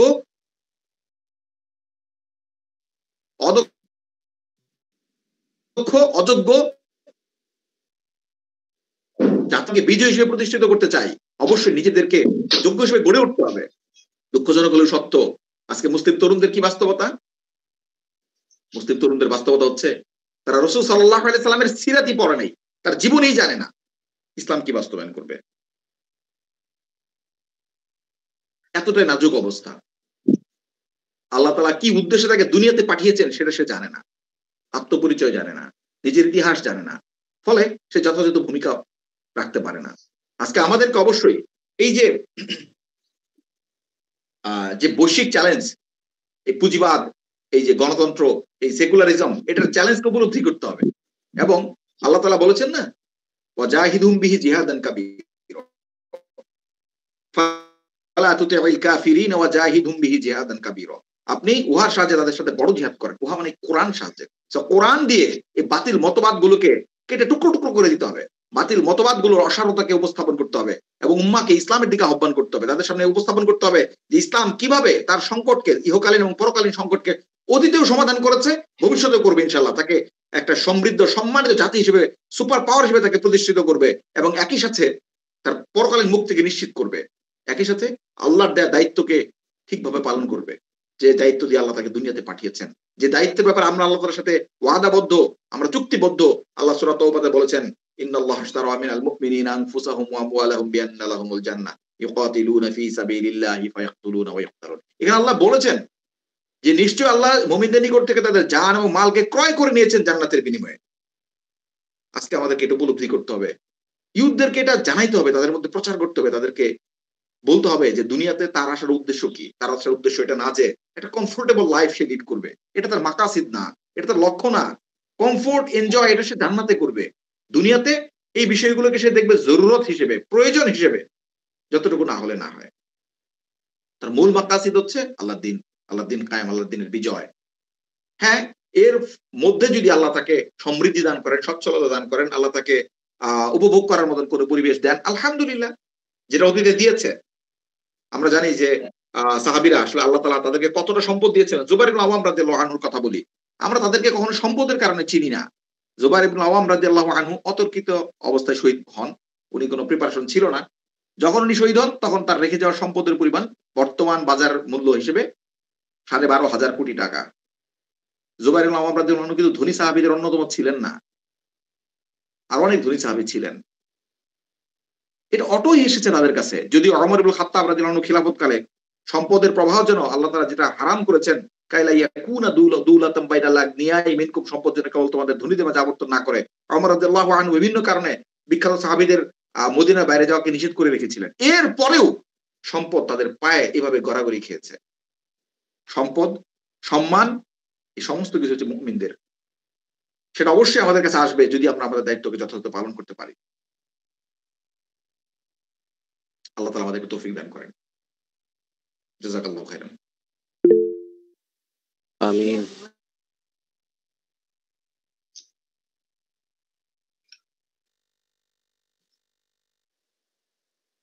আমাদের এখন সেকেন্ড পার্ট, আ কোয়েশ্চেন অ্যান্সার, কমেন্ট শেয়ারিং। হ্যাঁ, সিউর।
জাযাকাল্লাহু খাইরান, জাযাকাল্লাহু খাইরান। সুন্দর পয়েন্ট উপস্থাপন করার জন্য। মামুন ভাই, জি প্লিজ হাত তুলেছেন, আবু আব্দুল্লাহ ভাই। জাযাকাল্লাহ ভাই, খুবই আমার কাছে মনে হয়েছে এ টু জেড আলহামদুলিল্লাহ আলোচনার মধ্যে উঠে এসেছে। এখানে যে ব্যাপারটা, আমি আল্লাহর কাছে দোয়া করি, এখানে যে আলোচনাটা হয়েছে, আল্লাহ যাতে করে আমাদের এই আলোচনা থেকে সঠিক উপলব্ধির মাধ্যমে এটাকে আমরা আমলে পরিণত করতে পারি, সেই তৌফিক দান করুক। আমিন, কারণ আমি আমিন, এখানে আমিন। কথা বলতে পারি, অনেকেই হয়তো কথা বলবেন, কিন্তু আমাদের দরকার হচ্ছেন আল্লাহ সুবহানাহু ওয়া তাআলা আমাকে কবুল করে নিচ্ছেন গোলাম হিসেবে। আল্লাহ সুবহানাহু ওয়া তাআলা আমাকে কবুল করছেন, এইটা হচ্ছে আমার জন্য সবচেয়ে বড় প্রাপ্য হবে। আমরা প্রতিনিয়ত বিভিন্ন রকম আলোচনা শুনি, হয়তো এখানে একটা ভিন্ন অ্যাঙ্গেলে শুনছি, যেটা হচ্ছে আমরা আমলে পরিণত করতে পারছি না। তো আল্লাহ আমাদেরকে তৌফিক দান করুক। তো আমিন, আমিন। মাশাআল্লাহ। আমি যে বিষয়টা বলবো, জাস্ট একটু শেয়ার করব। আজকে পৃথিবী থেকে ইসলামকে রাষ্ট্র ব্যবস্থা থেকে উৎখাত করা হয়েছে। আজকে শতকের পর শতক আজকে ইসলাম নাই, দশকের পর দশক ধরে ইসলাম পৃথিবীতে নাই। ইসলামের অনুপস্থিতিতে বিভিন্ন রকম শাসন ব্যবস্থা আমরা দেখছি, দেখে আসতেছি, এবং আমাদেরকে বলা হচ্ছে প্রতিনিয়ত আমরা আরো গণতান্ত্রিক, আরো সংস্কার। কিন্তু এর আসলে কোনো এক্সাম্পল কি পৃথিবীতে আছে যে ইসলাম যখন এই পৃথিবী থেকে ইসলামকে সরিয়ে দেওয়া হয়েছে রাষ্ট্র ব্যবস্থা থেকে, পৃথিবীতে কোনো রাষ্ট্র, কোনো জাতি সে পরিপূর্ণরূপে শান্তিতে আছে? সেটা নাই। এইটা গেল একটা বিষয়। আরেকটা ব্যাপার হলো, এখানে আমাদের বিভিন্ন কোরআন এবং সুন্নাহর মাধ্যমে বিভিন্ন এক্সাম্পলের, তো এখানে যে ব্যাপারটা আসতেছে, যে আমরা বোঝানোর চেষ্টা করছি যে আমাদের এটা দরকার, এটা আমাদের হওয়া উচিত, কিন্তু ইসলাম কি বলতেছেন? যদি এর মাধ্যমে আমাদের দায়িত্ব উপলব্ধি আসবে, কিন্তু ইসলাম আরো আগ বাড়িয়ে বলতেছেন রাসূলুল্লাহ সাল্লাল্লাহু আলাইহি ওয়াসাল্লামের ব্যাপারে। আল্লাহ পবিত্র কোরআনে বলতেছেন, আউযু বিল্লাহি মিনাশ শাইতানির রাজীম, ফালা ওয়ারাব্বিকা লা ইউমিনুনা হাত্তা ইউহাক্কিমুকা ফীমা শাজারা বাইনাহুম সুম্মা লা ইয়াজিদুনা ফী আনফুসিহিম হারাজাম মিম্মা কাদাইতা ওয়া ইউসাল্লিমু তাসলিমা। এই আয়াতের অনুবাদের আগে আমি যে ব্যাপারটা বলি, ইসলাম শুধু আনুগত্যের কথা বলেন না, আত্মসমর্পণের কথা বলেন না, তাকে বলেন স্বতঃস্ফূর্ত অংশগ্রহণ। তাকে স্বতঃস্ফূর্ত দিল থেকে, আজকে কেন বারবার রিমাইন্ডার দেওয়া হচ্ছে, তাকে তাকে পুশ করা হচ্ছে, তারপরেও আমাদের অবস্থা কতটাই নাজুক যে তারপরে আমাদের মধ্যে আত্ম উপলব্ধি আসছে না। কিন্তু আল্লাহ বলতেছেন যে ততক্ষণ পর্যন্ত তারা মুমিন হতে পারবে না যতক্ষণ পর্যন্ত না দ্বীনের ব্যাপারে তাদের স্বতঃস্ফূর্ত অংশগ্রহণ হবে। তারা দ্বীনের প্রত্যেকটা ব্যাপারে তারা অংশগ্রহণ গুলো হবে তাদের জন্য প্রশান্তির কারণ, আনন্দের কারণ। এর দায়িত্ব থেকে করবেন না। আজকে এখানে আমরা মিটিং এ অংশগ্রহণ করেছি এটা এই জন্য যে ফরজ দায়িত্ব, আমরা এশার সালাত জামাতে আদায় করতে হবে, এটা সুন্নাতে মুআক্কাদা। আমরা ফজরের নামাজে উঠতে হবে, এটা ফরজ। ব্যাপারটা এমন হবে না। ইসলাম বলতেছে, কোরআন বলছে, সুন্নাহ বলছে আমাদেরকে যে এগুলো হবে আমাদের জন্য আনন্দের কারণ। যখন এই যুবকগুলো বুঝতে পেরেছিল ইতিহাসের পাতায় যে এটা তাদের জন্য দায়িত্ব না, তখনই তারা পাগলের মতো ছুটে গিয়েছিল স্পেনে, তারা পাগলের মতো ছুটে আসছিল এই ভারত উপমহাদেশে, যখন তাদের বয়স ছিল 17-18 বছর। কিন্তু যদিও আজকে 17-18 বছরে বা 20-25 বছরেও যে আলোচনা আসছে, শিশু আসলেই তারা শিশু। তাদের এইভাবেই তাদেরকে ট্রিট করা হচ্ছে, এইভাবেই তাদেরকে গড়ে ওঠানো হচ্ছে। কিচ্ছু পারে না। তাদেরকে 1000 টাকার একটা নোট হাতে ধরে দিলে তারা বাজার করে ফিরে আসতে পারে না। সেখানে কিভাবে তারা বিশ্ব জয় করার স্বপ্ন দেখে? এই ব্যবস্থা মুসলিমদেরকে এইভাবে অধপতিত অবস্থায় রেখে দিয়েছে। তো প্রিয় ভাইরা, আমাদেরকে আমাদের নিজেদের আইডেন্টিটি, নিজেদের পরিচয়ের কথা স্মরণ করতে হবে, এবং ইসলামের মধ্যে ইসলামী রাষ্ট্র ব্যবস্থা শরিয়া ফিরিয়ে আসার ব্যাপারে স্বতঃস্ফূর্ত অংশগ্রহণ হবে। ব্যাপারটা তখনই হসে আল্লাহ আমাদেরকে বিজয় দান করবেন, যখনই এটা হবে দায়িত্ব। বাবা বলছে যাইতে হবে, শিক্ষক বলছে যাইতে হবে, চাকরি, এখন যদি বসের বিরুদ্ধে যেতে তাহলে চাকরি থাকবে না। এরকম যখন হবে, আমার মনে হয় না ইসলাম কখনই আল্লাহ আমাদেরকে দিবে। আমাদের উপরে শরিয়াত, সেই দায়িত্ব আমাদেরকে দিবেন, খিলাফতের মতো সুমাহান যে ব্যাপারটা আমাদেরকে দান করবেন। আল্লাহ সুবহানাহু ওয়া তাআলা আমাদেরকে কবুল করুক, সাহাবায়ে কেরামদের মতো, তাবিঈনদের মতো, এবং ওই সকল যুবকদের কথা যারা ইতিহাসের পাতায় যারা স্থান নিয়েছে এবং আল্লাহ সন্তুষ্টি অর্জন করেছে। ওমা তাওফিক ইল্লা বিল্লাহ। আসসালামু আলাইকুম। ওয়ালাইকুম আসসালাম রাহমাতুল্লাহ। জাযাকাল্লাহু খাইরান মামুন ভাই, অসাধারণ কিছু পয়েন্ট বলেছেন। এটা খুবই সত্য যে একটা জিনিস আমরা যদি খেয়াল করি, দেখেন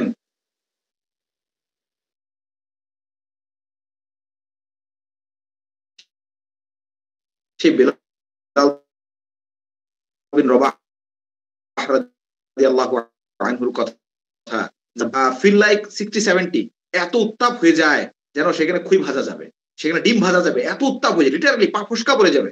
এরকম একটা উত্তাপের মধ্যে তাকে একদিন না কিন্তু একাধিক দিন, বহুদিন তাকে এভাবে শাস্তি দেওয়া হয়েছে। খাব্বাব রাদিয়াল্লাহু আনহুকে জ্বলন্ত আগুনের উপর তাকে শুইয়ে রাখা হয়েছে। এটা কি কেবলমাত্র এই উপলব্ধির কারণে তারা করেছেন যে আল্লাহ তোমার জন্য এটা ফরজ করেছে? না, বরং আল্লাহ তাআলার সাথে তাদের সেই সম্পর্কটা স্থাপিত হয়েছিল। ইসলামের যে আল্লাহ তাআলার সাথে যাদের যে কমিটমেন্ট, এই কমিটমেন্টকে তারা আসলে বুঝতে শিখেছিলেন, তারা উপলব্ধি করেছিলেন। দুনিয়াতে আসা আগমনের উদ্দেশ্যটা তারা উপলব্ধি করেছিলেন। আল্লাহ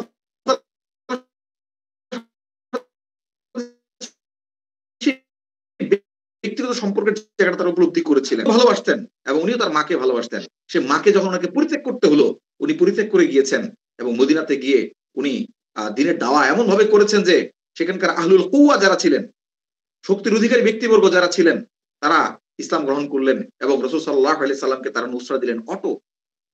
তারা নুসরা দেওয়ার জন্য তার নিজ থেকে উদ্যোগ নিলেন যে রাসূল সাল্লাল্লাহু আলাইহি সাল্লামকে আমরা আমাদের মাঝে নিয়ে আসবো। সো ত্যাগ কুরবানির মাধ্যমেই মূলত কিন্তু এই কি বলা যায়, এই পথগুলো সুগম হয়, তাই না? বাংলাদেশেও সেটা হয়েছে। এই যে প্রথম দিকে কিন্তু যে আর্মি বিরোধিতা করেছিল, যে আর্মি গুলি চালিয়েছে, পরবর্তীতে সেই আর্মি বন্ধুতে পরিণত হয়ে গিয়েছে ত্যাগ আর কুরবানির ফলে একটা পর্যায়ে গিয়ে। আজকে আমরাও যদি ইসলামের দাওয়াকে সমাজে নিয়ে যেতে পারি এবং সমাজকে ইসলামের জন্য প্রস্তুত করতে পারি, এবং এর জন্য যদি আমরা ত্যাগ এবং কুরবানি করতে প্রস্তুত থাকি, তাহলে ইনশাআল্লাহ সমাজের ওই শক্তিশালী অংশটাও একসময় দেখা যাবে আজকে আমাদের সাথে শত্রুতা করলো, কালকে ইনশাআল্লাহ আমাদের বন্ধুতে পরিণত হবে। সবচেয়ে বড় কথা, আমরা আল্লাহর সন্তুষ্টি পাবো, আমরা আল্লাহর পক্ষ থেকে সাহায্য পাবো। ফলে দুনিয়ার অবস্টাকল গুলোকে আমরা ইনশাআল্লাহ ওভারকাম করতে পারবো। যেটা আল্লাহ ওয়াদা করেছেন, সেই আবারও কর্তৃত্ব, আবার নিরাপত্তা, সেটা ইনশাআল্লাহ আমরা পাবো। আল্লাহ তাআলা আমাদেরকে তৌফিক দান করেন। আল্লাহ তাআলার সাথে কৃত ওয়াদার ব্যাপারে আমাদেরকে সৎ হবার তৌফিক দান করেন। এই উপলব্ধি খুব জরুরি। এই উপলব্ধি ছাড়া শুধুমাত্র ওয়াজ করে আসলে তেমন কিছু হবে না, তাই না? এই হচ্ছে বিষয়। আল্লাহ আমাদের উপলব্ধি করার তৌফিক দান করেন।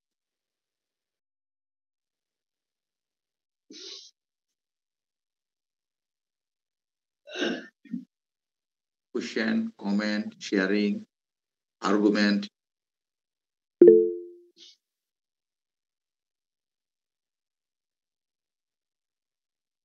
হ্যাঁ, সাব্বির ভাই তুলেছেন।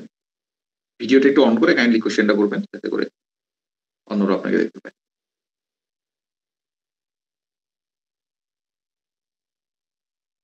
সাব্বির,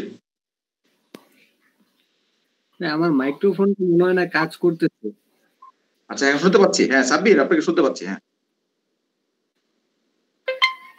ভাই, ওই যে আর কি আমি একটা কোরআনের আয়াত শেয়ার করতে চাইছিলাম, মনে পড়ছিল, এই জন্য আর কি হাত তুলছিলাম। হ্যাঁ প্লিজ ভাই বলো। হ্যাঁ, যেহেতু হচ্ছে এই যে পুঁজিবাদী সমাজ যে আমাদের এখন সম্পদের পিছনে এখন তরুণরা ছুটতেছে, এই বিষয়ে যেহেতু আমরা আলোচনাটা আসছে, তখন আমার একটা কোরআনের আয়াত মনে পড়ছিল, সূরা তওবার আয়াতটা, যেটা 35 নম্বর আয়াত সম্ভবত, ওয়াল্লাযিনা ইয়াকনিজুনা যাহাবা ওয়াল ফিজ্জাতা ওয়ালা ইউনফিকুনাহা ফি সাবিলিল্লাহি ফাবাশশিরহুম বিআযাবিন আলীম। যারা স্বর্ণ এবং রূপা জমা করে এবং আল্লাহর রাস্তায় ব্যয় করে না, তাদের জন্য রয়েছে কঠোর আযাব। ইয়াউমা ইউহমা আলাইহা নামের আগুনে সেগুলোকে গরম করা হবে এবং সেগুলোকে তুকুয়া বিহা, সেগুলোকে তাদেরকে শেক দেওয়া হবে, দাগ দেওয়া হবে। জিবাহুম ওয়া জুনুবুহুম, তাদের হচ্ছে কপালে এবং পার্শ্বদেশে, পিঠে, জুহুরুহুম এবং তাদের পিঠে, হাজা মা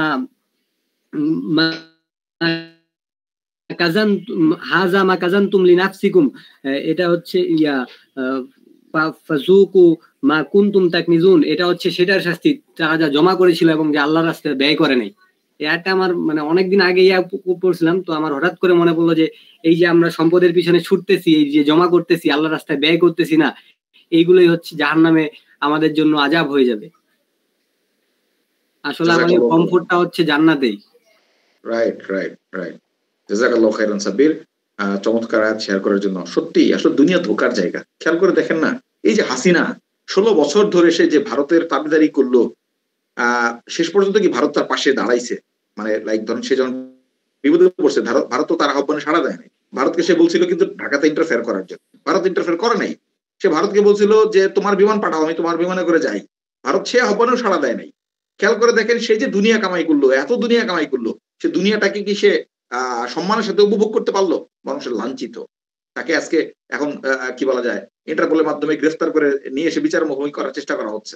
যে দুনিয়ার জন্য সে করেছে, সে দুনিয়া কিন্তু তার সাথে ধোঁকাবাজি করলো। খেয়াল করে দেখবেন এরকম প্রচুর লোক আছে, তাই না, যে যারা আসলে দুনিয়ার পেছনে ছোটে, দুনিয়া দিন সেটা তাদেরকে ধোঁকা দেয়। ইমাম ইবনুল কাইয়িমের একটা কথা আছে যে দুনিয়া হচ্ছে ছায়ার মতো, তুমি যাকে ধরতে গেলে সে ধরা দিবে না, কিন্তু তুমি যদি তার থেকে মুখ ফিরিয়ে নাও সে তোমার পিছু ছাড়বে না, তোমার পিছু আসতেই থাকবে। আমরা তো রিজিকে বিশ্বাসী, আমরা জানি আল্লাহ আমাদের রিজিকের জন্য যা নির্ধারণ করেছেন আমরা অবশ্যই পাবো। তো এই রিজিকের কারণে আমরা কি করতে পারি না, আল্লাহকে পরিত্যাগ করতে পারি না। যে আল্লাহ আমাদের বানিয়েছেন, যে আল্লাহ আমাদের জন্য রিজিক নির্দিষ্ট করেছেন আমাদেরও জন্মের বহু আগে, তাই না? তো সেই আল্লাহকে আমরা কিভাবে ভুলে যাই? এই রিজিকের কারণে, এই দুনিয়ার কারণে। এই দুনিয়া এত ধোঁকা দেয়, এটা একটা ছলচাতুরি করে। কত মানুষকে ধোঁকা দিয়েছে, কত ইউথ আমাদের বয়সী, কত ইউথ কবরে চলে গিয়েছে আমরা জানি, তাই না? আমরা প্রত্যেকেই জানি, আমাদের পরিচিতদের মধ্যে অনেকেই কবরে চলে গিয়েছে। ঠিক আছে, এই দুনিয়ার ধোঁকায় পড়ে আমরা কেন আল্লাহকে ভুলে যাব? দুনিয়া তো ক্ষণস্থায়ী। তো এই দুনিয়ার কারণে যেন আমরা দিনের কাজকে, আল্লাহর দেওয়া দায়িত্বকে ভুলে না যাই। আল্লাহ তাআলা আমাদেরকে গাফিল হওয়া থেকে হেফাজত করেন। আল্লাহ আমাদেরকে সাহাবীদের মতো সিনসিয়ার হওয়ার তৌফিক দান করেন, যারা দুনিয়াকে তালাক দিয়েছিলেন, যারা দুনিয়াকে পরিত্যাগ করেছিলেন, আর ফলে দুনিয়া তাদের পিছু ছাড়ে নাই, তাদের পায়ে এসে হুমড়ি খেয়ে পড়েছে দুনিয়ার সম্পদগুলো। আল্লাহ আমাদেরকে তাদের মতন হওয়ার তৌফিক দান করেন। আমিন আমিন আমিন। আল্লাহ দুনিয়াকে সহজ করে দেন।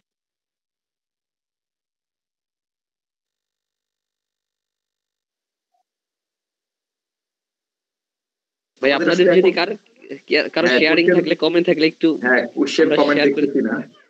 এটাই সত্যিকার অর্থে আমাদের এমন কিছু ইউথ দরকার। এই যে কথাটা আমি মাঝখানে বলতেছিলাম, যেটা ধরেন তারা যেটা করতেছে, শব্দের ফাঁদে ফেলে নানা রকম ন্যারেটিভ তারা নিয়ে আসতেছে, তাই না? তারা সংস্কারের মধ্যে ঢুকিয়েছে বহুত্ববাদ, তাই না? আমরা মুসলিমরা একত্ববাদে বিশ্বাসী, আমরা এরকম বহুত্ববাদ মানবো না। আমাদের কাছে ব্যবস্থা একটাই, ইসলাম, ইসলামী ব্যবস্থা, খিলাফত, তাই না? খিলাফা আলা মিনহাজিন নবুওয়া। তো সেইখানে আমরা কেন বহুত্ববাদকে নিব? এই যে আলোচনায় আসতেছে তারা দ্বিকক্ষ বিশিষ্ট পার্লামেন্টের কথা বলতেছে, তাই না? নিম্নকক্ষ উচ্চ কক্ষ। কেন? তারা এটা নিয়েছে হচ্ছে ব্রিটেন থেকে। ব্রিটেনের নিম্ন কক্ষ আছে, উচ্চ কক্ষ আছে, আরো বিভিন্ন দেশে আছে। এখন তারা যে দ্বিকক্ষ নিল, তারা ব্রিটেন থেকে এক্সাম্পল নেয়, পৃথিবীর বহু দেশ থেকে এক্সাম্পল নেয় যে ওইখানে তারা কিছু উপকার পেয়েছে। ভাই তোমরা কেন খোলাফায়ে রাশেদের থেকেও এক্সাম্পল নাও না? পৃথিবীর ইতিহাসে খোলাফায়ে রাশেদার চাইতে কোনো বেস্ট এক্সাম্পল আছে?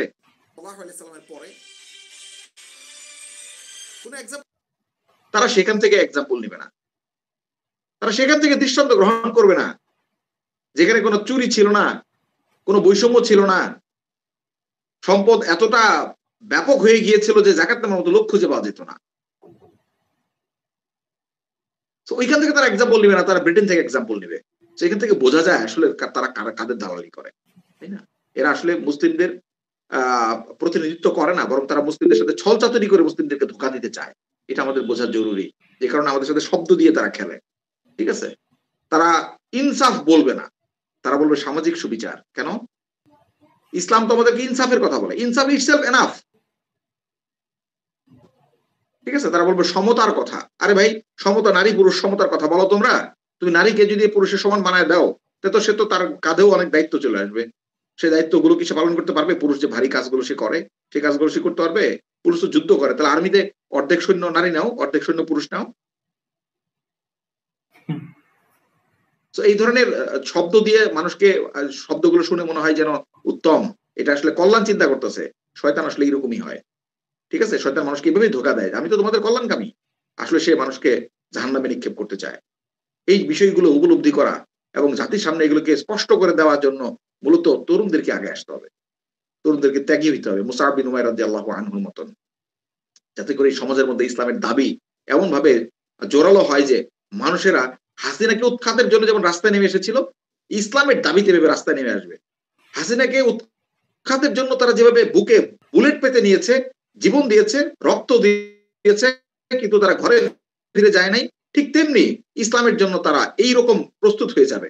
এখানে একটা জিনিস প্রাসঙ্গিক বলা মনে করতেছি, অনেক সময় অনেকেই বলেন, আজকে একটা ওয়াজ শুনতেছিলাম, একজন আমাদের খুব বিখ্যাত আলেম, উনি বলতেছিলেন যে কি লাগবে, উনি কিছু শর্তের কথা বলতেছিলেন জিহাদ লাগবে। তাই না? মূল দিন শেষে জিহাদ লাগবে, একটা কথা। আমার কথা হচ্ছে যে জিহাদ মানে ফ্রাঙ্কলি স্পিকিং জিহাদ বলতে উনি কিতাল বুঝিয়েছেন।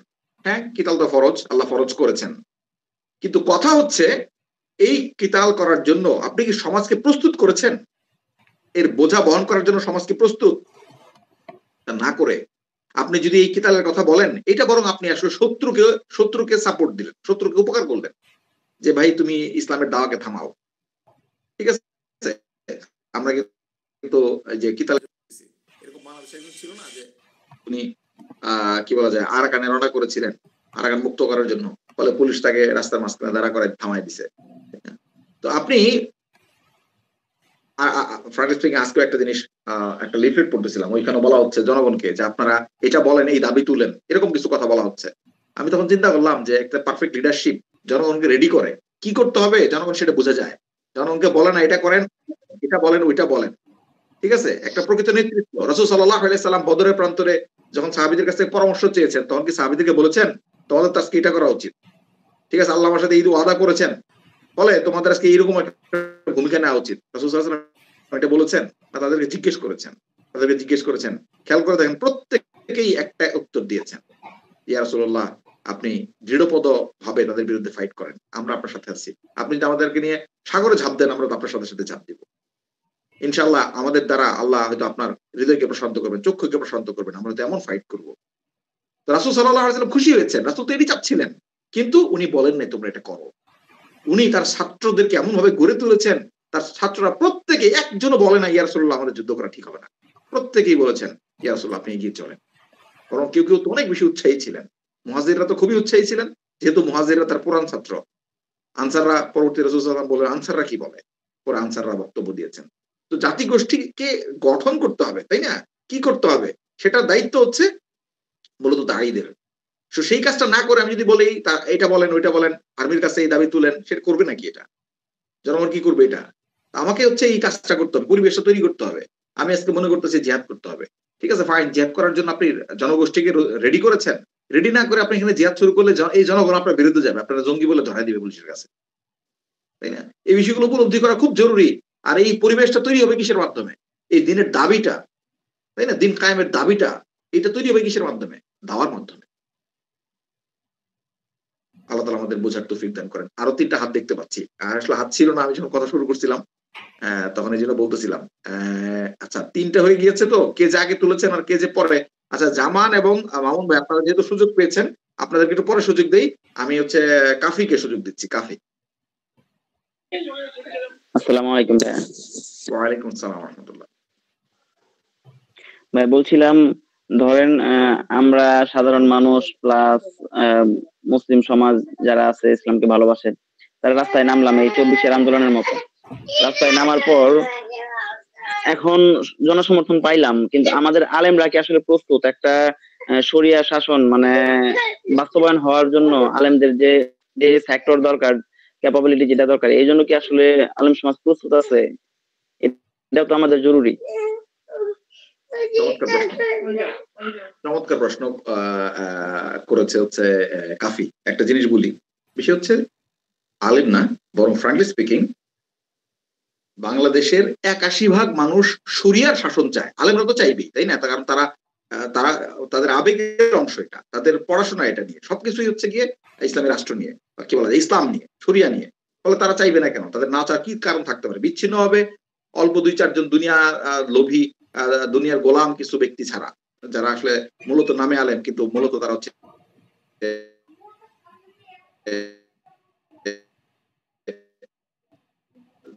দুনিয়ার পূজারী। এদের বিবেচনা পর্যন্ত কিন্তু শরিয়া শাসন চায়। পিউ রিসার্চের যে রিপোর্ট এসেছে সেখানে কি এসেছে? বাংলাদেশের 81% জনগণ শরিয়া শাসন চায়। এই চাওয়াটা অ্যাকচুয়ালি পছন্দ করা পর্যায়ে।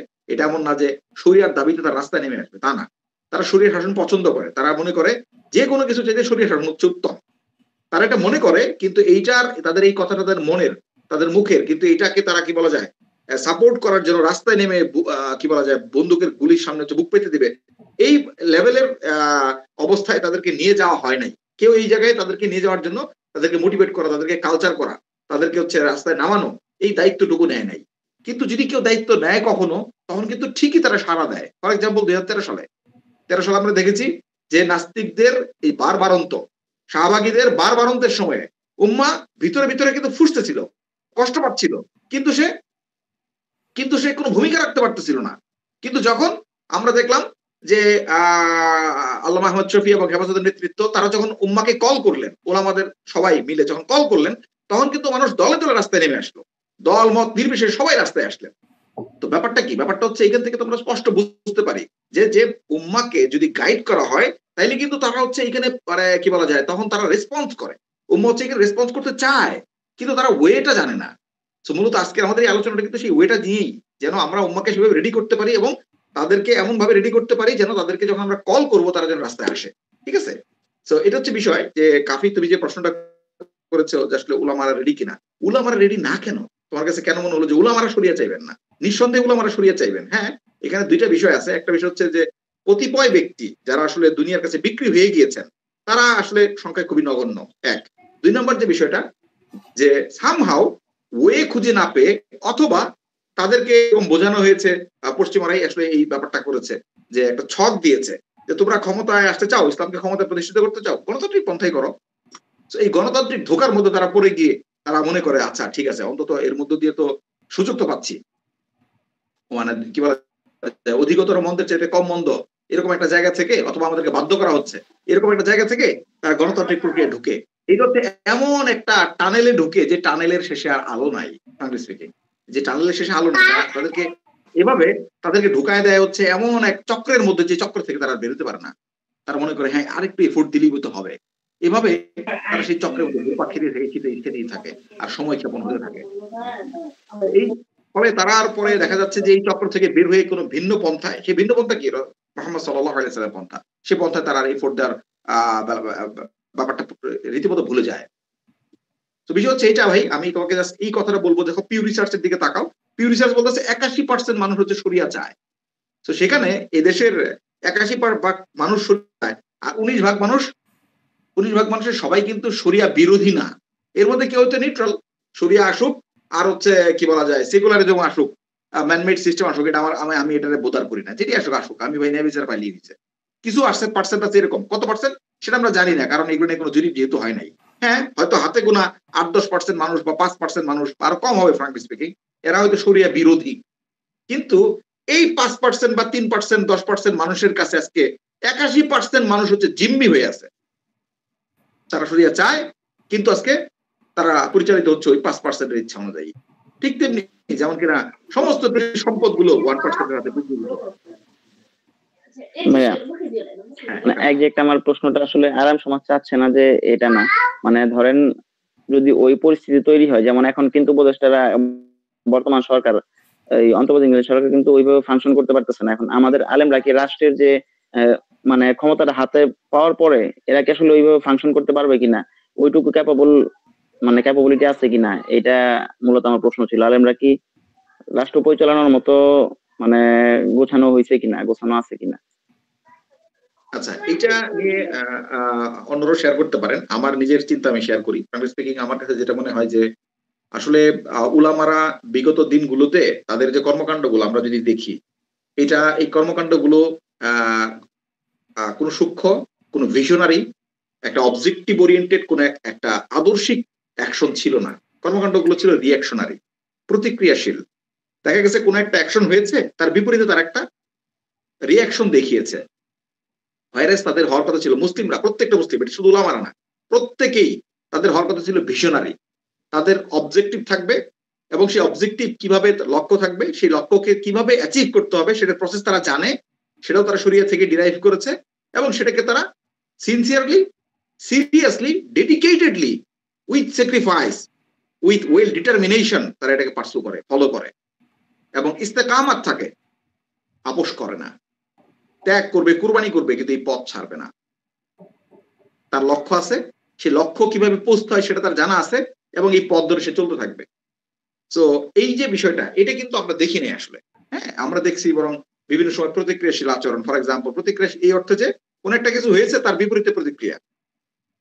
ফর এক্সাম্পল, মোদি আসছে, তো মোদির আসাটাকে ঠেকাইতে হবে, ফলে আন্দোলন।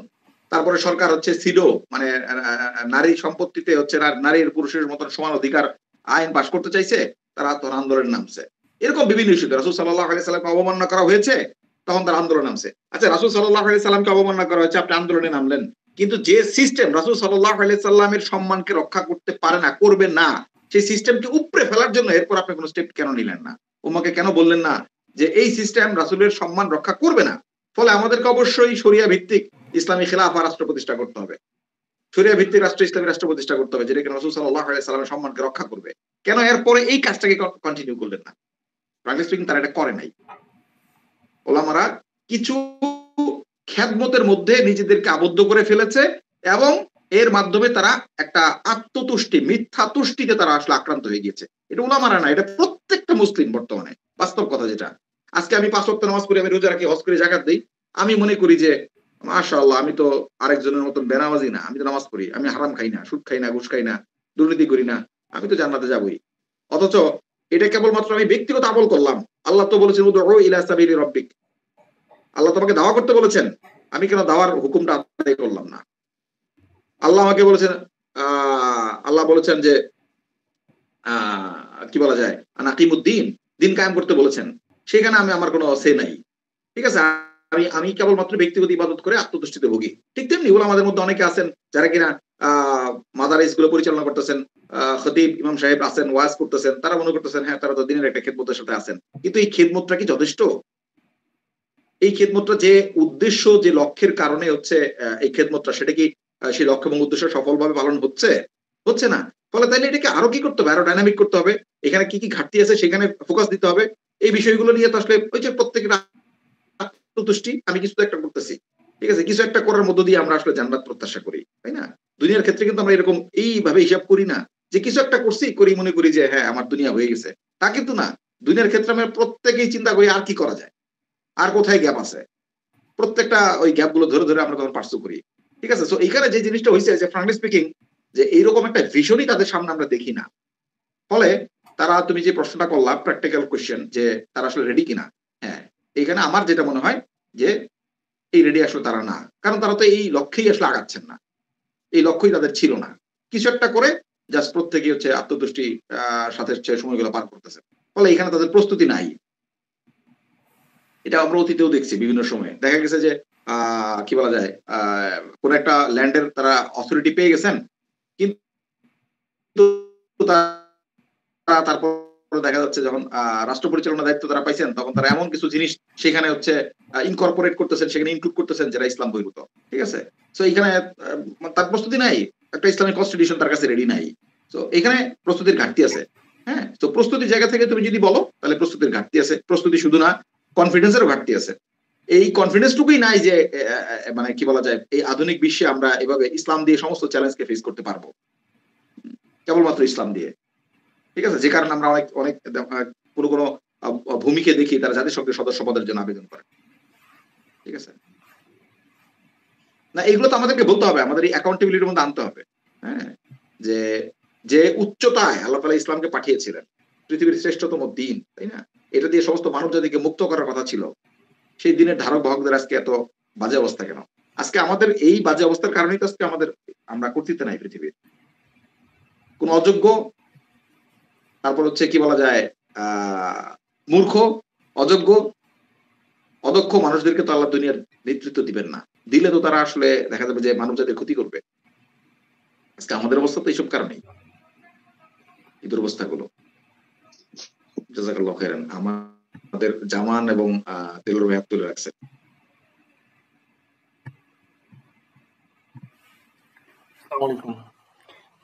10টা বাজে, তো আমরা খুব বেশি কন্টিনিউ করবো না। জি হ্যাঁ, আচ্ছা, আমি সংক্ষেপে একটা জিনিস একটু শেয়ার করতে চাচ্ছিলাম। এই যে কি বলে, আমি এই প্রসঙ্গেই বলতে চাচ্ছিলাম, লাকিলি হচ্ছে যে এই প্রসঙ্গে আলোচনা আসছে।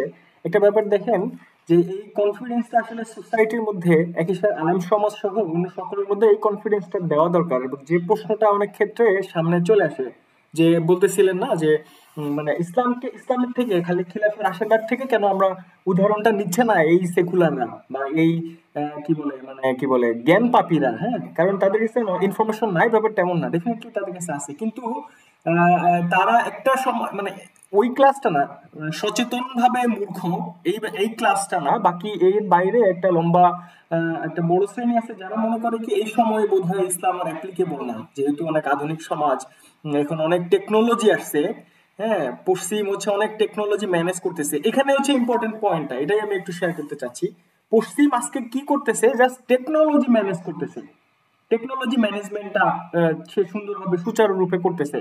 হ্যাঁ, এবং এক্সপেরিমেন্টাল অনেকগুলো রেজাল্ট নিয়ে আসতে পারতেছে। যেমন একটা গাড়ি আমি কোন গতিতে চালালে সবচেয়ে ভালো এফিসিয়েন্সি পাবো, সেইটা সে হচ্ছে এক্সপেরিমেন্টের মাধ্যমে ড্রাইভ করে একটা জায়গায় নিয়ে আসছে, টেকনোলজি ম্যানেজ করছে। কিন্তু তার সমাজ ব্যবস্থা, তার যে সোশ্যাল সিস্টেম, তার যে জুডিশিয়াল সিস্টেম, হ্যাঁ, তার ইকোনমিক সিস্টেম, তার এডুকেশন সিস্টেম, চারটা সিস্টেম বললাম, আরো অনেকগুলো জিনিস বলা যায়। এই চারটা সিস্টেম যে একবারে কোলাপস করছে, তার ফ্যামিলি প্রথা, যে তার পারিবারিক ব্যবস্থা পশ্চিমের যে একেবারে ব্রোকেন হয়ে গেছে, সেখানে ট্রাঙ্কুইলিটি নাই। পৃথিবীতে সবচেয়ে সুসাইডের মাত্রা পশ্চিম দিকে, পশ্চিমীয় কালচারের মধ্যে না, একজন মানুষ সুসাইড করতেছে, তার জীবনের আশা ছেড়ে দিচ্ছে।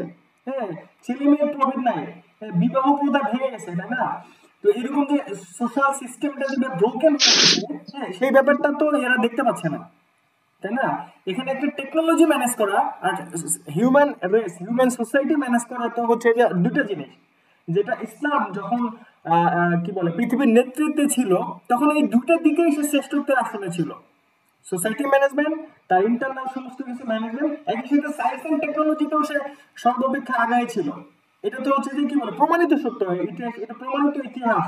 আমরা ইতিহাসের দিকে তাকালে দেখতে পাই সায়েন্স এন্ড টেকনোলজি এমন কোন সেক্টর নাই যে সেক্টরে ইসলাম কন্ট্রিবিউট করে না। এবং পৃথিবীর মানে এখন এক্সিস্টিং যতগুলা বিজ্ঞানের শাখা আছে, সায়েন্স এন্ড টেকনোলজির শাখা আছে, তার বেশিরভাগ শাখার কি বলে প্রধান বা পিতা বলা হচ্ছে মুসলিম বিজ্ঞানীদেরকে। একই সাথে কি আমাদের আলোচনা অলরেডি এসেছে যে কি বলে খেলাফত রাশেদা থেকে শুরু করে একটা মানে কয়েক শতাব্দী ব্যাপী ইসলাম এমন একটা সিভিলাইজেশনের জন্ম দিয়েছে, এমন একটা সভ্যতার জন্ম দিয়েছে যার প্যারালাল উদাহরণ দুনিয়াতে আর নাই, আগেও ছিল না, পরেও এখন পর্যন্ত নাই। তো এরকম একটা যখন অবস্থা, এই জিনিসটা কিন্তু আমাদেরকে সামনে নিয়ে আসতে হবে। আলেম থেকে শুরু করে সমাজের মধ্যে যখন এই কনফিডেন্সটা দিতে পারবো তরুণ সমাজের কাছে, তারা হয়তো ইসলাম একটা ভালো জিনিস, হ্যাঁ, ইসলাম আল্লাহর কাছ থেকে আসছে, এটুকুতেই হয়তো সীমাবদ্ধ। কিন্তু এই ধরনের যে কম্প্রিহেন্সিভ আলোচনা, এটা আমাদেরকে এই যে দাওয়ার কথা বলা হলো, এই দাওয়ার মাধ্যমে সোসাইটির কাছে নিয়ে যাইতে হবে। এটা আমি একটু শেয়ার করতে চেয়েছিলাম। জাযাকাল্লাহু খাইরান। আমাদের নির্ধারিত সময় কিন্তু শেষ। আমরা আরো দুজন ভাইয়ের হাত দেখতে পাচ্ছি। দেলোয়ার ভাই হাত তুলেছেন, মামুন ভাই হাত তুলেছেন। জি, দেলোয়ার ভাইকে সুযোগ দিচ্ছি। দেলোয়ার ভাই। আসসালামু আলাইকুম। ওয়ালাইকুম আসসালাম। আচ্ছা, জাস্ট আমি যে একটা পয়েন্ট শেয়ার করবো, সেটা হচ্ছে দেখেন, এই যে আজকে প্যালেস্টাইনের সমস্যা বলেন, বাংলাদেশের সমস্যা বলেন, বা হচ্ছে ক্যালিফোর্নিয়ার সমস্যা বলেন, যে আজকে ক্যালিফোর্নিয়াতে আবার আগুন লাগছে, দাবানল হচ্ছে। এই পৃথিবীতে সমস্যা আসলে মূল কারণগুলো আসলে কি? হ্যাঁ, মূল কারণগুলোর বিষয়ে আল্লাহ সুবহানাহু ওয়া তাআলা বলতেছেন, দেখেন সূরা রুমে বলছেন এবং সূরা আল ইমরানে বলতেছেন, জলস্থলে মানুষের কৃতকর্মের দরুন বিশৃঙ্খলা নৈরাজ্য ছড়িয়ে পড়েছে তাদের কর্মের শাস্তি আস্বাদন করার উদ্দেশ্যে, যাতে করে তারা ফিরে আসে। আল্লাহ বলতেছেন লাআল্লাহুম ইয়ারজিউন, আল্লাহ বলছেন যাতে করে তারা আল্লাহর দিকে ফিরে আসে। দেখেন আমাদের মিম্বার গুলা থেকে কিন্তু অনেক দোয়া, অনেক আলোচনা হয়। আমরা এই বিপর্যয় থেকে, আমাদের সামাজিক বিপর্যয়, অর্থনৈতিক বিপর্যয়, নিরাপত্তাজনিত বিপর্যয়, ওভারঅল বিপর্যয় বা আমাদের যে জুলুম, সবকিছু থেকে আমরা আল্লাহর কাছে পানা চাই। এই যে জুমা আজকে শুক্রবার গেল, অনেক দোয়া হয়েছে, আমি যেই জুমা মসজিদে নামাজ পড়ি সেখানেও দোয়া হয়েছে। বাট এই বিপর্যয় থেকে আমরা মুক্তি চাই, কিন্তু বিষয়টা কি? বিষয়টা হচ্ছে আমরা আল্লাহর কাছ থেকে মুক্তি চাই, বাট আল্লাহ সারিয়া চাই না। যদি আমি সারিয়াই না চাই, তাহলে আমি আল্লাহর কাছে কিভাবে মুক্তি পাইতে পারি? একদিকে যেমন আপনি দোয়া করতেছেন, আল্লাহর কাছে চান, কিন্তু আল্লাহ যে সারিয়া দিয়ে যে সমাধানটা দিয়েছে সেটা আপনি চাচ্ছেন না। তাহলে এটা আল্লাহর কাছে আমি একটু ইন্টারফেয়ার করি দেলোয়ার ভাই, একটু ইন্টারফেয়ার করি মানে কাইন্ডলি। এটা হচ্ছে এমন, আমি ডাক্তারের কাছে গেলাম যে ডাক্তার আপনি আমাকে, আমি তো অসুস্থ, আমার চিকিৎসা দেন। ডাক্তার আমাকে চিকিৎসা দিলেন, আমি ওষুধ খাই না, ডাক্তারের প্রেসক্রিপশন নিয়ে এসে আমি সিগলি রেখে দেই, আর প্রত্যেক দিন হচ্ছে ডাক্তারে ফোন করে বলি ডাক্তার সাহেব আমার তো অসুখ কমতেছে না। ঠিক আছে, ব্যাপারটা অনেকটা এরকম। রাইট, জি রাইট। আল্লাহ বলতেছেন এখানে স্পষ্ট করে কোরআনে, একাধিক আয়াতে বলছেন লাআল্লাহুম ইয়ারজিউন, যাতে তারা ফিরে আসে। কারণ আল্লাহ কোথায় ফিরে আসতে বলতেছে? তার শরিয়ার দিকে, তাই না? দ্যাট মিনস আমাদের জীবনের প্রত্যেকটা আসপেক্ট আল্লাহর রুলস দ্বারা, আল্লাহর শরিয়া দ্বারা সমাধান হবে। এই যে আমি যদি একটা এক্সাম্পল দিই, ধরেন রাসূল ইসলামের অবমাননার যে বিষয়টা আসতেছে, তাই না? যখন নাকি এটা হচ্ছে 1829 সালের দিকে মাসরিডি বোরেস, আমরা জানি রাসূল ইসলামকে নিয়ে একটা ব্যঙ্গাত্মক কার্টুন তারা বানাইছিল আর কি, মাসরিডি বোরেস। তো এই কার্টুন যখন ফ্রান্সে এই এই একটা নাটক আর কি মঞ্চস্থ করতে চাইছে, তখন খলিফা সৌরাদুল হামিদ সেকেন্ড হুমকি দিছে এবং তারা নাটক মঞ্চস্থ করতে বন্ধ করতে তারা বাধ্য হয়েছে। এবং সেই ফ্রান্সের যে রাষ্ট্রনায়ক সে বলছে যে মুসলিমদের মহামান্য খলিফ, এই জন্য আপনি আমাদের সাথে সম্পর্ক খারাপ করবেন না। এবং ব্রিটেনের যখন নাকি নাটক ব্রিটেনে আইসা তারা মঞ্চস্থ করতে চাইছে, ব্রিটেনকে সোবান আব্দুল হামিদ সেকেন্ড খলিফা, ওসমানীয় খিলাফতের খলিফা, সে একই হুমকি দিছে। তখন সে একই কথা বলছে। দেখেন, তাহলে এইটা তো একটা এই যে আমাদের রাসূলের সম্মান বা আমাদের ঈমান আকীদা বা আমাদের সমস্যার সমাধানের একটা মেকানিজম আছে, তাই না? এবং দেখেন আজকে প্যালেস্টাইন থেকে শুরু করে বাংলাদেশ বলেন, পৃথিবীর প্রত্যেকটা জায়গায় যেখানে খলিফাকে বলছে ঢাল, আল্লাহ রাসূল সাল্লাল্লাহু আলাইহি ওয়াসাল্লাম বলছেন যে আল্লাহ রাসূল বলতে খলিফা হচ্ছে ঢাল, ঠিক আছে? খলিফা হচ্ছে সেই ঢাল যার পিছনে থেকে তোমরা নিজেদেরকে সেভ করবে, সেই সামনে থেকে তোমাদেরকে দেখভাল করবে আর কি, হ্যাঁ, নিরাপত্তা দিবে। তো সেই ঢাল, সেই শরিয়া ছাড়া কি করে আমাদের সমস্যার সমাধান হতে পারে, তাই না? সো আমাদের যদি শরিয়ার আমরা যদি ওভারঅলি সমস্যার সমাধান চাই, তাহলে অবশ্যই আমাদের সেই শরিয়া ভিত্তিক শাসন ব্যবস্থা, খেলাফত ব্যবস্থা লাগবেই। আপনি দেখেন একটা জানেন কিনা যে একটা প্রস্তাব করছে যে বাংলাদেশে, দেখেন একটা কত বড় একটা মানে দুষ্টামি আইন কানুন, প্রায় 17বারই বাংলাদেশ এই সংবিধানকে সংশোধন করা হয়েছে এবং আমরা একের পর এক শাসক দেখছি, ফিগারের চেঞ্জ দেখছি, তাই না? আলটিমেটলি পরিবর্তন হয়েছে, ব্যক্তি পরিবর্তন হয়েছে এবং সংশোধন হয়েছে, বাট চেঞ্জ তো হয় নাই। কারণ কি? তাহলে এখান থেকে স্পষ্ট বোঝা যায় ব্যক্তি বা হচ্ছে এই সংবিধানের সংশোধন কোনো সমস্যার সমাধান না, টোটাল এই সংবিধান, এই সিস্টেমটি একটা সমস্যা।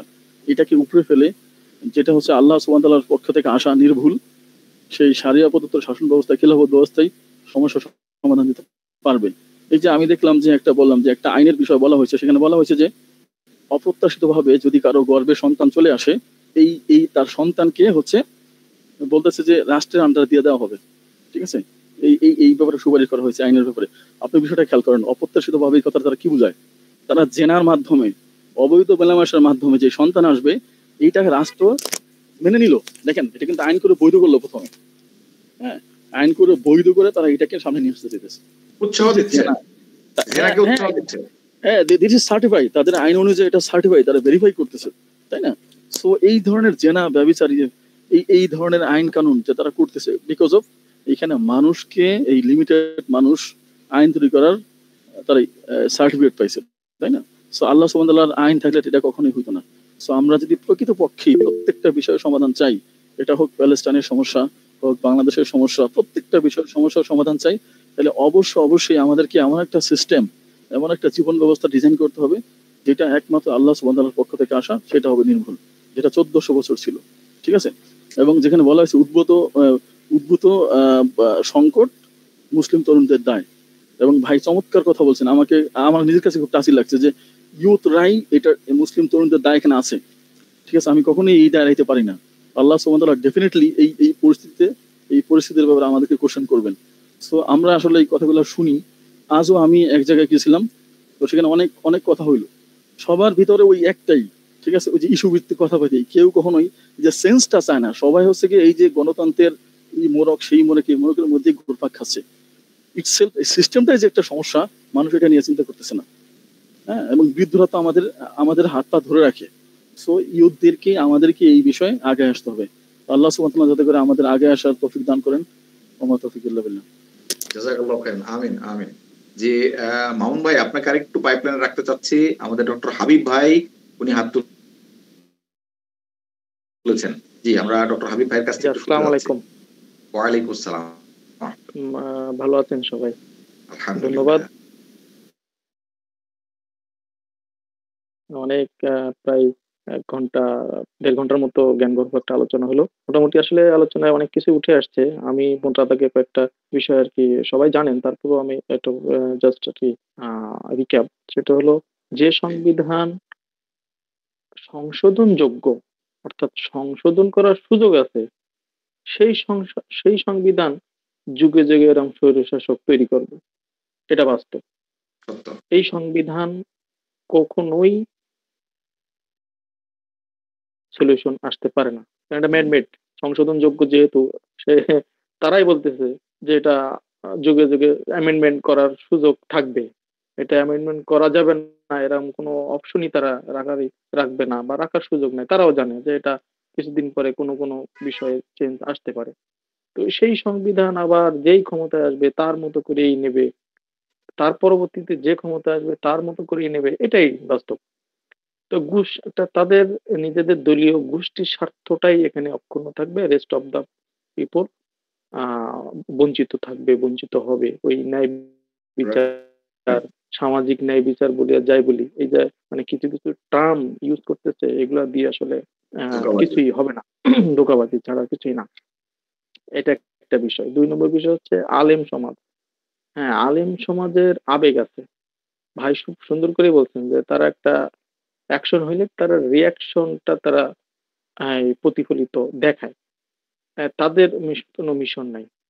অ্যাকচুয়ালি দেখেন 13 সালের বিষয়টাই বাস্তবতা দেখায়। তারা 13টা 14টা যে দাবি ছিল যে তারা সরকার কিভাবে পরিচালিত করতে হয় বা কিভাবে রাষ্ট্র পরিচালনা করতে হবে এইটা তারা জানে না, কিন্তু যে সরকার আছে বা যে সরকার আসবে, যে সরকার ক্ষমতায় থাকবে তাদেরকে তারা দাবি জানাচ্ছে যে এই বিষয়গুলো পরিচালিত করা বা এই আইনগুলো বাস্তবায়ন করা বা ইসলাম বিরোধী কোনো আইন যাতে না হয়।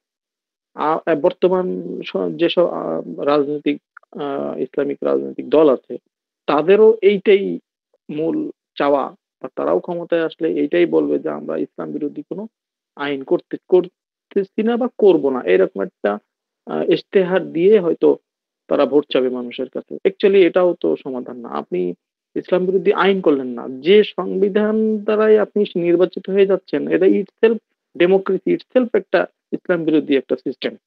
আপনি সেটার মাধ্যমে ইলেকশন হয়ে ইসলাম বিরোধী আইন করবেন না।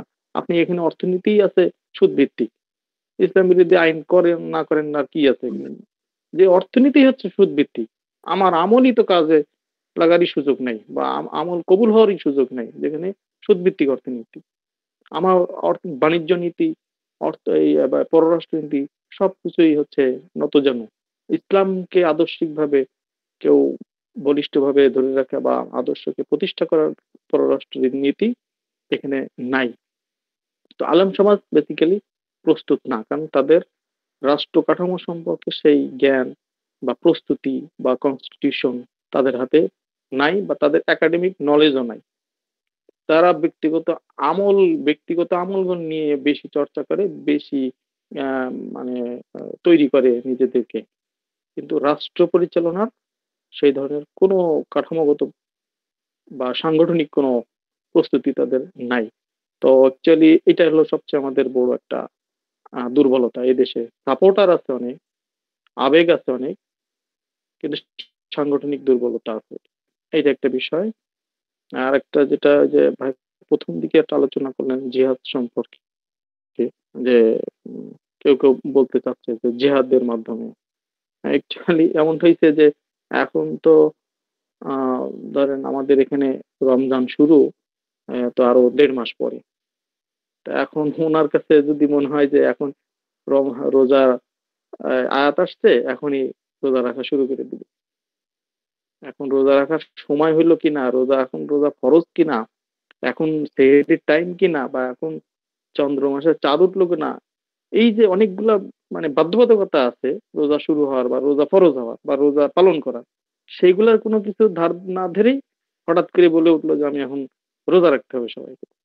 ওই জিহাদের বিষয়টাও তাই, আবেগ আছে এইটা প্রতিষ্ঠা করার জন্য এখনই জিহাদ করতে হবে, কিন্তু এর যে অনেকগুলো প্রসিডিউর আছে, অনেকগুলো বাধ্যবাধকতা আছে, এটা স্ট্রেট লাগবে বা এটা একটা খলিফা কর্তৃক ঘোষণা লাগবে জিহাদের, এবং সেটার একটা সাংগঠনিক সোলজার লাগবে। এই এই যে অনেকগুলো আরো অনেক বিষয় আছে, সেগুলো না হয়ে হঠাৎ করে এই ধরনের আবেগীয় একটা প্রস্তুতি বা আবেগীয় আহ কথাবার্তা। তো আমার মনে হয় এই বিষয়গুলো আলেম সমাজের মাঝেও অনেক ভুল ভ্রান্তি আছে। তারা কনক্রিট এই যে ইস্তেহাদের বিষয়গুলো বা কোন ইস্তেহাদ কোনটা কি কখন প্রযোজ্য, যেমন আফগানিস্তান বা আফগানিস্তান তো এখন না, গাজাতে যে এখন জিহাদ তাদের জন্য ব্যক্তিগতভাবে জিহাদ এখন তাদের ফরজ। তো ওই পরিস্থিতি তো বাংলাদেশের জন্য না। এই যে কখন কোন ইবাদত ফরজ হবে এটা না জানার কারণেও এই ধরনের ভুল ভ্রান্তি আলেমদের মাঝেও আছে। তো আমার মনে হয় আমাদের আলেম সমাজ যেভাবে এখন ঐক্যবদ্ধ হওয়ার চেষ্টা করতেছে, যেমন আলেম বলবো না তো, এখন যদি বলি ইসলামিক যেসব পলিটিক্যাল পার্টিগুলা, তারা ঐক্য করার চেষ্টা করতেছে, কিন্তু তাদের ঐক্যের ভীষণটা কি? শুধুমাত্র কি আসন নির্ভর মিশন ভীষণ, সংসদীয় আসন আসন পেয়ে ক্ষমতায় আসবে এটাই মিশন ভীষণ, নাকি রাষ্ট্রীয় কাঠামোগতভাবে ইসলামকে প্রতিষ্ঠা করার মিশন ভীষণ? হ্যাঁ, তাহলে মিশন যদি থাকে ওই যে আবেগ দিয়ে মিশন, মানে আবেগীয় মিশন, কিন্তু কনক্রিট যে একটা প্রাতিষ্ঠানিক যে রূপ লাভ দেওয়া রাষ্ট্রকে, এটার প্রস্তুতি কতটুকু আছে? আমার মনে হয় তাদের সাথেও যদি পার্সু করার সুযোগ থাকে আমাদের, সেটাও করতে হবে, করা উচিত। ধন্যবাদ। জি জি, জাযাকাল্লাহু খাইরান হাবিব ভাই। হাবিব ভাই চমৎকার কিছু পয়েন্ট বলেছেন। এখানে আমি জাস্ট দুইটা জিনিস একটু অ্যাড করতে যাচ্ছি। দেখেন, এই যে গণতন্ত্র বা এই শব্দগুলো তারা আমাদেরকে বলে, এগুলো দিয়ে আসলে তারা আমাদেরকে ধোকা দেয়। প্রথম কথা, এগুলো আসলে কোনোটাই উদ্দেশ্য না। ইনফ্যাক্ট একই সাথে এগুলোর মাধ্যমে পশ্চিমারা আমাদেরকে ধোকা দেয়। দেখেন, পশ্চিমাদের কাছে যদি গণতন্ত্রই এত মুখ্য হইতো, তাহলে সৌদি রাজতন্ত্রকে তারা মানতো না। পৃথিবীর বহু জায়গায় তারা কিন্তু এরকম রাজতান্ত্রিক শাসনকে তারা মেনে নিচ্ছে। হাসিনাকেই তো তারা মেনেছে, তাই না? গত 16 বছর হাসিনা যা কিছু করেছে এগুলোকে তো তারাই বৈধতা দিয়েছে। তাকে ডটার অফ পিস উপাধি দিয়েছিল, নানা রকম তাকে খেতাব পুরস্কার তারা দিয়েছিল। ফলে গণতন্ত্র একদম ধোঁকাবাজি। তারা আসলে তাদের স্বার্থ এখানে রক্ষিত হলো কিনা, কে তাদের স্বার্থ বেশি রক্ষা করতে পারবে তাকে তারা আসলে ক্ষমতায় বসানোর জন্য সহযোগিতা করে। এই যে খেয়াল করেন, তারা যে গণতন্ত্রের কথা বলে, এই দলগুলো কি তাদের নিজেদের দলীয় ফোরামে গণতান্ত্রিক? এই হাসিনা তো তার দলের প্রধান হচ্ছে কত যুগ ধরে, ঠিক আছে? এখানে কি কখনো তারা ইলেকশন করেছে? ইলেকশনে ফেয়ার ইলেকশন, কোনো ইন্টারফেয়ারেন্স নাই এবং কোনো প্রভাব নাই, কে আসলে দলীয় প্রধান হবে? এটা নিয়ে কি তারা, হ্যাঁ, কাউন্সিল যেগুলো করে এগুলো আমরা জানি এক ব্যক্তির ইচ্ছায় চলে, তাই না? কাউন্সিল গুলো আগের থেকে নেত্রী যে হচ্ছে নেত্রীর পা ধরে সালাম করতে পারবে সে হচ্ছে সাধারণ সম্পাদক হবে, মহাসচিব হবে। এই ব্যাপারটা এরকমই চলতেছে, তাই না? ওই বিএনপি বলেন, আওয়ামী লীগ বলেন, মোরলেস সবগুলাই তারা তাদের দলীয় ফোরামে যেখানে তারা গণতন্ত্রকে চর্চা করে না, সেখানে তারা দেশীয় কি বলা যায় সমগ্র জনগোষ্ঠীর সাথে তারা গণতন্ত্র চর্চা করবে। এটা একটা ভুল কথা।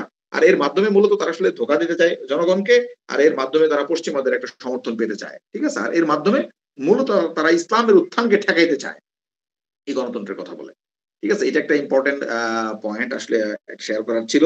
আর একটা বিষয় আমি ভাইয়ের সাথে যোগ করতে চাচ্ছি, যে ধরেন হজ তো একটা ফরজ হুকুম, তাই না? হজ তো আল্লাহ ফরজ করেছেন, একটা ফরজ ইবাদত। তো হজের একটা মৌসুম আছে, হজের একটা মাস আছে, তাই না? আবার এর চেয়ে বড় কথা হচ্ছে হজের সামর্থ্যের প্রয়োজন আছে। হজ করার জন্য সামর্থ্য লাগবে। হজ ফরজ তখন হবে যখন আপনার সামর্থ্য হবে। আপনার সামর্থ্য নাই, আপনি বিশ্ব ইজতেমায় এসে বললেন যে আমি ছোট হজ করতেছি। কিছু আছে না মানুষজন, গ্রামের মানুষজন কিন্তু এই কাজটা করে, ঠিক আছে? তারা ইজতেমায় আসে, এসে বলে এটাকে হজ করতেছে, বুঝছেন? আপনার সামর্থ্য নেই, অ্যাবিলিটি নাই, তো কি আর করা, এখন আপনি এটাকে হজ বলে ফেললেন, আর কি ছোট হজ, ঠিক আছে? বা 3 বার ইজতেমায় জয়েন করলে সে হজের সব পাওয়া যাবে, এরকম কথা আমি নিজেই শুনছি। আমি নিজে কেন শোনা, কিছু মানুষ বলতেছে, গ্রামের মানুষজন, যে ইজতেমা 3 বার গেলে হজ করতে পারিনি, তো এই জন্য আমি 2 বার গেছি, এবার আর মিস দিতে চাই না কোনোভাবেই, কারণ হজ তো করতে পারি নাই, তো 3 বার ইজতেমা করে ফেললাম। সো মানুষের মধ্যে এই ধরনের চিন্তাগুলো কাজ করে। সো এরকম আবেগী মুসলমানের অভাব নাই। তারা মনে করে যে হ্যাঁ, জিহাদের জন্য, জিহাদ হচ্ছে ফ্রাঙ্কলি স্পিকিং, আমি বলি একটা জিনিস, ডক্টর ফাদল আল কায়দার যে আপনার কি বলে এটাকে, যে জিহাদের ম্যানুয়াল যিনি লিখেছেন, এনসাইক্লোপিডিয়া অফ জিহাদ, এই বইয়ের রচয়িতা ডক্টর ফাদল, ওনার একটা বক্তব্য ছিল, এটা একটা ওয়াজিব। ফ্রাঙ্কলি স্পিকিং, উনি তো নাই, পরে বেরিয়ে গেছেন এই পদ্ধতি থেকে, এই কর্মপন্থা থেকে।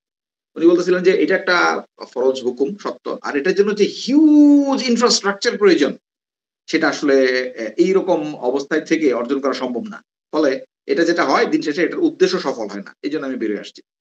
আমি তার এই কথার সাথে একমত। খেয়াল করে দেখেন যে সিরিয়ার দিকে তাকান না, এটার জন্য যে পরিমাণ পলিটিক্যাল সাপোর্ট, যে পরিমাণ ফিনান্সিয়াল সাপোর্ট, যে পরিমাণ আপনার arms and ammunition support, public support প্রয়োজন, আপনার যদি এই সাপোর্ট না থাকে, আপনি যদি বিপদে পড়ে যাবেন, তখন আপনি কম্প্রোমাইজ করবেন। খেয়াল করে দেখেন, এই সিরিয়ার জামাত নুসরা, এই আবু মোহাম্মদ আল জৌলানি, এই যে কি যেন আহমেদ আবু সারা, সে ইসলামী রাষ্ট্র প্রতিষ্ঠার মিশনে নাম ছিল, আজকে সে কোথায় চলে গেছে? কম্প্রোমাইজ করতে করতে আজকে সেকুলার ডেমোক্রেসিকে সে অ্যাডপ্ট করতেছে। সো এটা সে কেন করছিল এই কম্প্রোমাইজ? যখন সে বিপদে পড়ছিল, ফ্র্যাঙ্কলি স্পিকিং যারা কিনা সিরিয়াল হিস্ট্রি জানেন তারা জানবেন যে তার কম্প্রোমাইজ, তার ডিক্লাইনেশন কখন শুরু হয়েছিল? যখন তার ফাইন্যান্সের ঘাটতি দেখা দিয়েছিল, অস্ত্রের ঘাটতি দেখা দিয়েছিল, যখন সে চারদিক থেকে বিপদে পড়ে গেছিল, তখন সে তার্কিশ ইন্টেলিজেন্সের সাথে যোগাযোগ রক্ষা করে, তার্কির কাছ থেকে, পশ্চিমাদের কাছ থেকে সহযোগিতা নেয়। ফলে এভাবেই সে হচ্ছে তার যে অবজেক্টিভ সেটা থেকে সরে গিয়ে, ইসলামিক প্রজেক্ট থেকে সরে গিয়ে এখন সেটা সেকুলার প্রজেক্টে রূপান্তরিত হচ্ছে, তাই না? তো বিষয় হচ্ছে এইটা যে এই হিউজ ইনফ্রাস্ট্রাকচার রেডি যদি না থাকে, আপনি যদি এই কাজ করতে যান, সামর্থ্য ব্যতি রেখে আপনি যদি এই কাজটা করতে যান, দেখেন আল্লাহ কোরআনে বলেছে লা ইউকাল্লিফুল্লাহু নাফসান ইল্লা উসআহা, আল্লাহ কাউকে তো সাধ্যের অতিরিক্ত বোঝা দেন না। এই বোঝা যদি আপনি বহন করতে যান, আপনি বোঝাকেও ফেলে দিবেন, আপনি নিজেও ক্ষতিগ্রস্ত হবেন, আর গন্তব্যে তো পৌঁছবেনই না।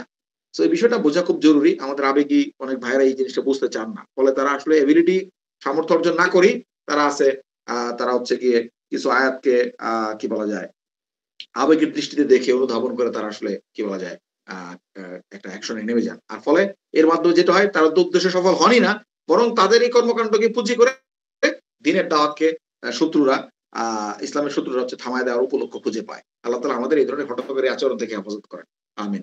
আচ্ছা, আমাদের প্রায় 11টা বাজে, হ্যাঁ আমাদের শেষ করা দরকার। আমাদের নির্দিষ্ট সময় ছিল আসলে 10টা 20 বা 10:15 পর্যন্ত আমরা রেখেছিলাম, সেটাকে আমরা 10:30 পর্যন্ত ভেবেছিলাম, কিন্তু এখন প্রায় 11টা। জাযাকাল্লাহু খাইরান, আপনারা অনেক ধৈর্য ধরে হচ্ছে গিয়ে শুনেছেন, কিন্তু মূল যে কথাটা মাঝখানে মামুন ভাই বলেছেন, মামুন ভাই আপনি কি বলবেন নাকি শেষ করে দিব? আমরা মনে হয় শেষ করে দেই উত্তম। ভাই শেষ করে দিন ভাই, আরেকদিন ইনশাআল্লাহ। জি ইনশাআল্লাহ। শুরুতে যে কথাটা মামুন ভাই বলেছেন, কথাটা আমার খুব ভালো লেগেছে, যে আসলে দিন শেষে আমরা এই আলোচনাগুলো করলাম, এই ওয়াজ করলাম, কিন্তু যদি এগুলো আমরা সাহাবীদের মতো করে ধারণ না করি, যদি আমরা এটাকে আমাদের জীবনে মাকাসিদ না বানাই, আল্লাহ তাআলার সাথে নিজের সম্পর্কটাকে ওই উচ্চতায় না নিয়ে যাই, তাইলে কিন্তু আলটিমেটলি সেই কাঙ্ক্ষিত লক্ষ্যে আমরা পৌঁছতে পারবো না। আল্লাহ তাআলা আমাদের অনুধাবন করার তৌফিক দান করেন। শেষ মুহূর্তে এমডি ভাই হাত তুলেছেন, এমডি ভাই। আসসালামু আলাইকুম ভাই। ওয়ালাইকুম আসসালাম।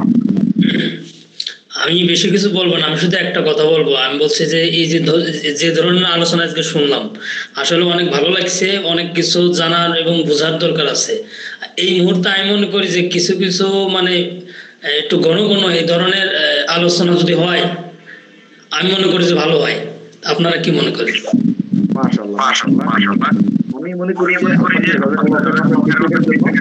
এই আলোচনাগুলো কি বলা যায়, এটা হচ্ছে গিয়ে আপনার ফিডব্যাকটা হচ্ছে গিয়ে বোঝা যাচ্ছে যে আলহামদুলিল্লাহ আমরা রাইট ট্র্যাকে আসি, তার একটা বেঞ্চমার্ক বলা যেতে পারে। দোয়া করেন, আর আমরা সবাই যদি আগ্রহী থাকি ইনশাআল্লাহ অবশ্যই আমরা এই ধরনের ঘন ঘন আলোচনাগুলো আয়োজন করতে পারবো ইনশাআল্লাহ। আমরা চেষ্টা করি প্রতি মাসে আলোচনা করার জন্য, এর বাইরেও থাকে আমরা দুনিয়ায় থাকতে হলে ভাই ওই ভেজাল থাকবেই, সমস্যা থাকবে, তার ভিতরেও আর্লি এই বিষয়টা মানে বর্তমান সিচুয়েশনে একটু দরকার, এই কারণে বলছি বিষয়টা। জি জি জি। আচ্ছা ওকে, আমরা শেষ করতেছি। হ্যাঁ, সুবহানাল্লাহি বিহামদিহি সুবহানাকাল্লাহুম্মা বিহামদিকা আশহাদু আল্লা ইলাহা ইল্লা আনতা আস্তাগফিরুকা ওয়া আতুবু ইলাইক। আসসালামু আলাইকুম ওয়া রাহমাতুল্লাহি ওয়া বারাকাতুহু। ওয়া আলাইকুম আসসালাম।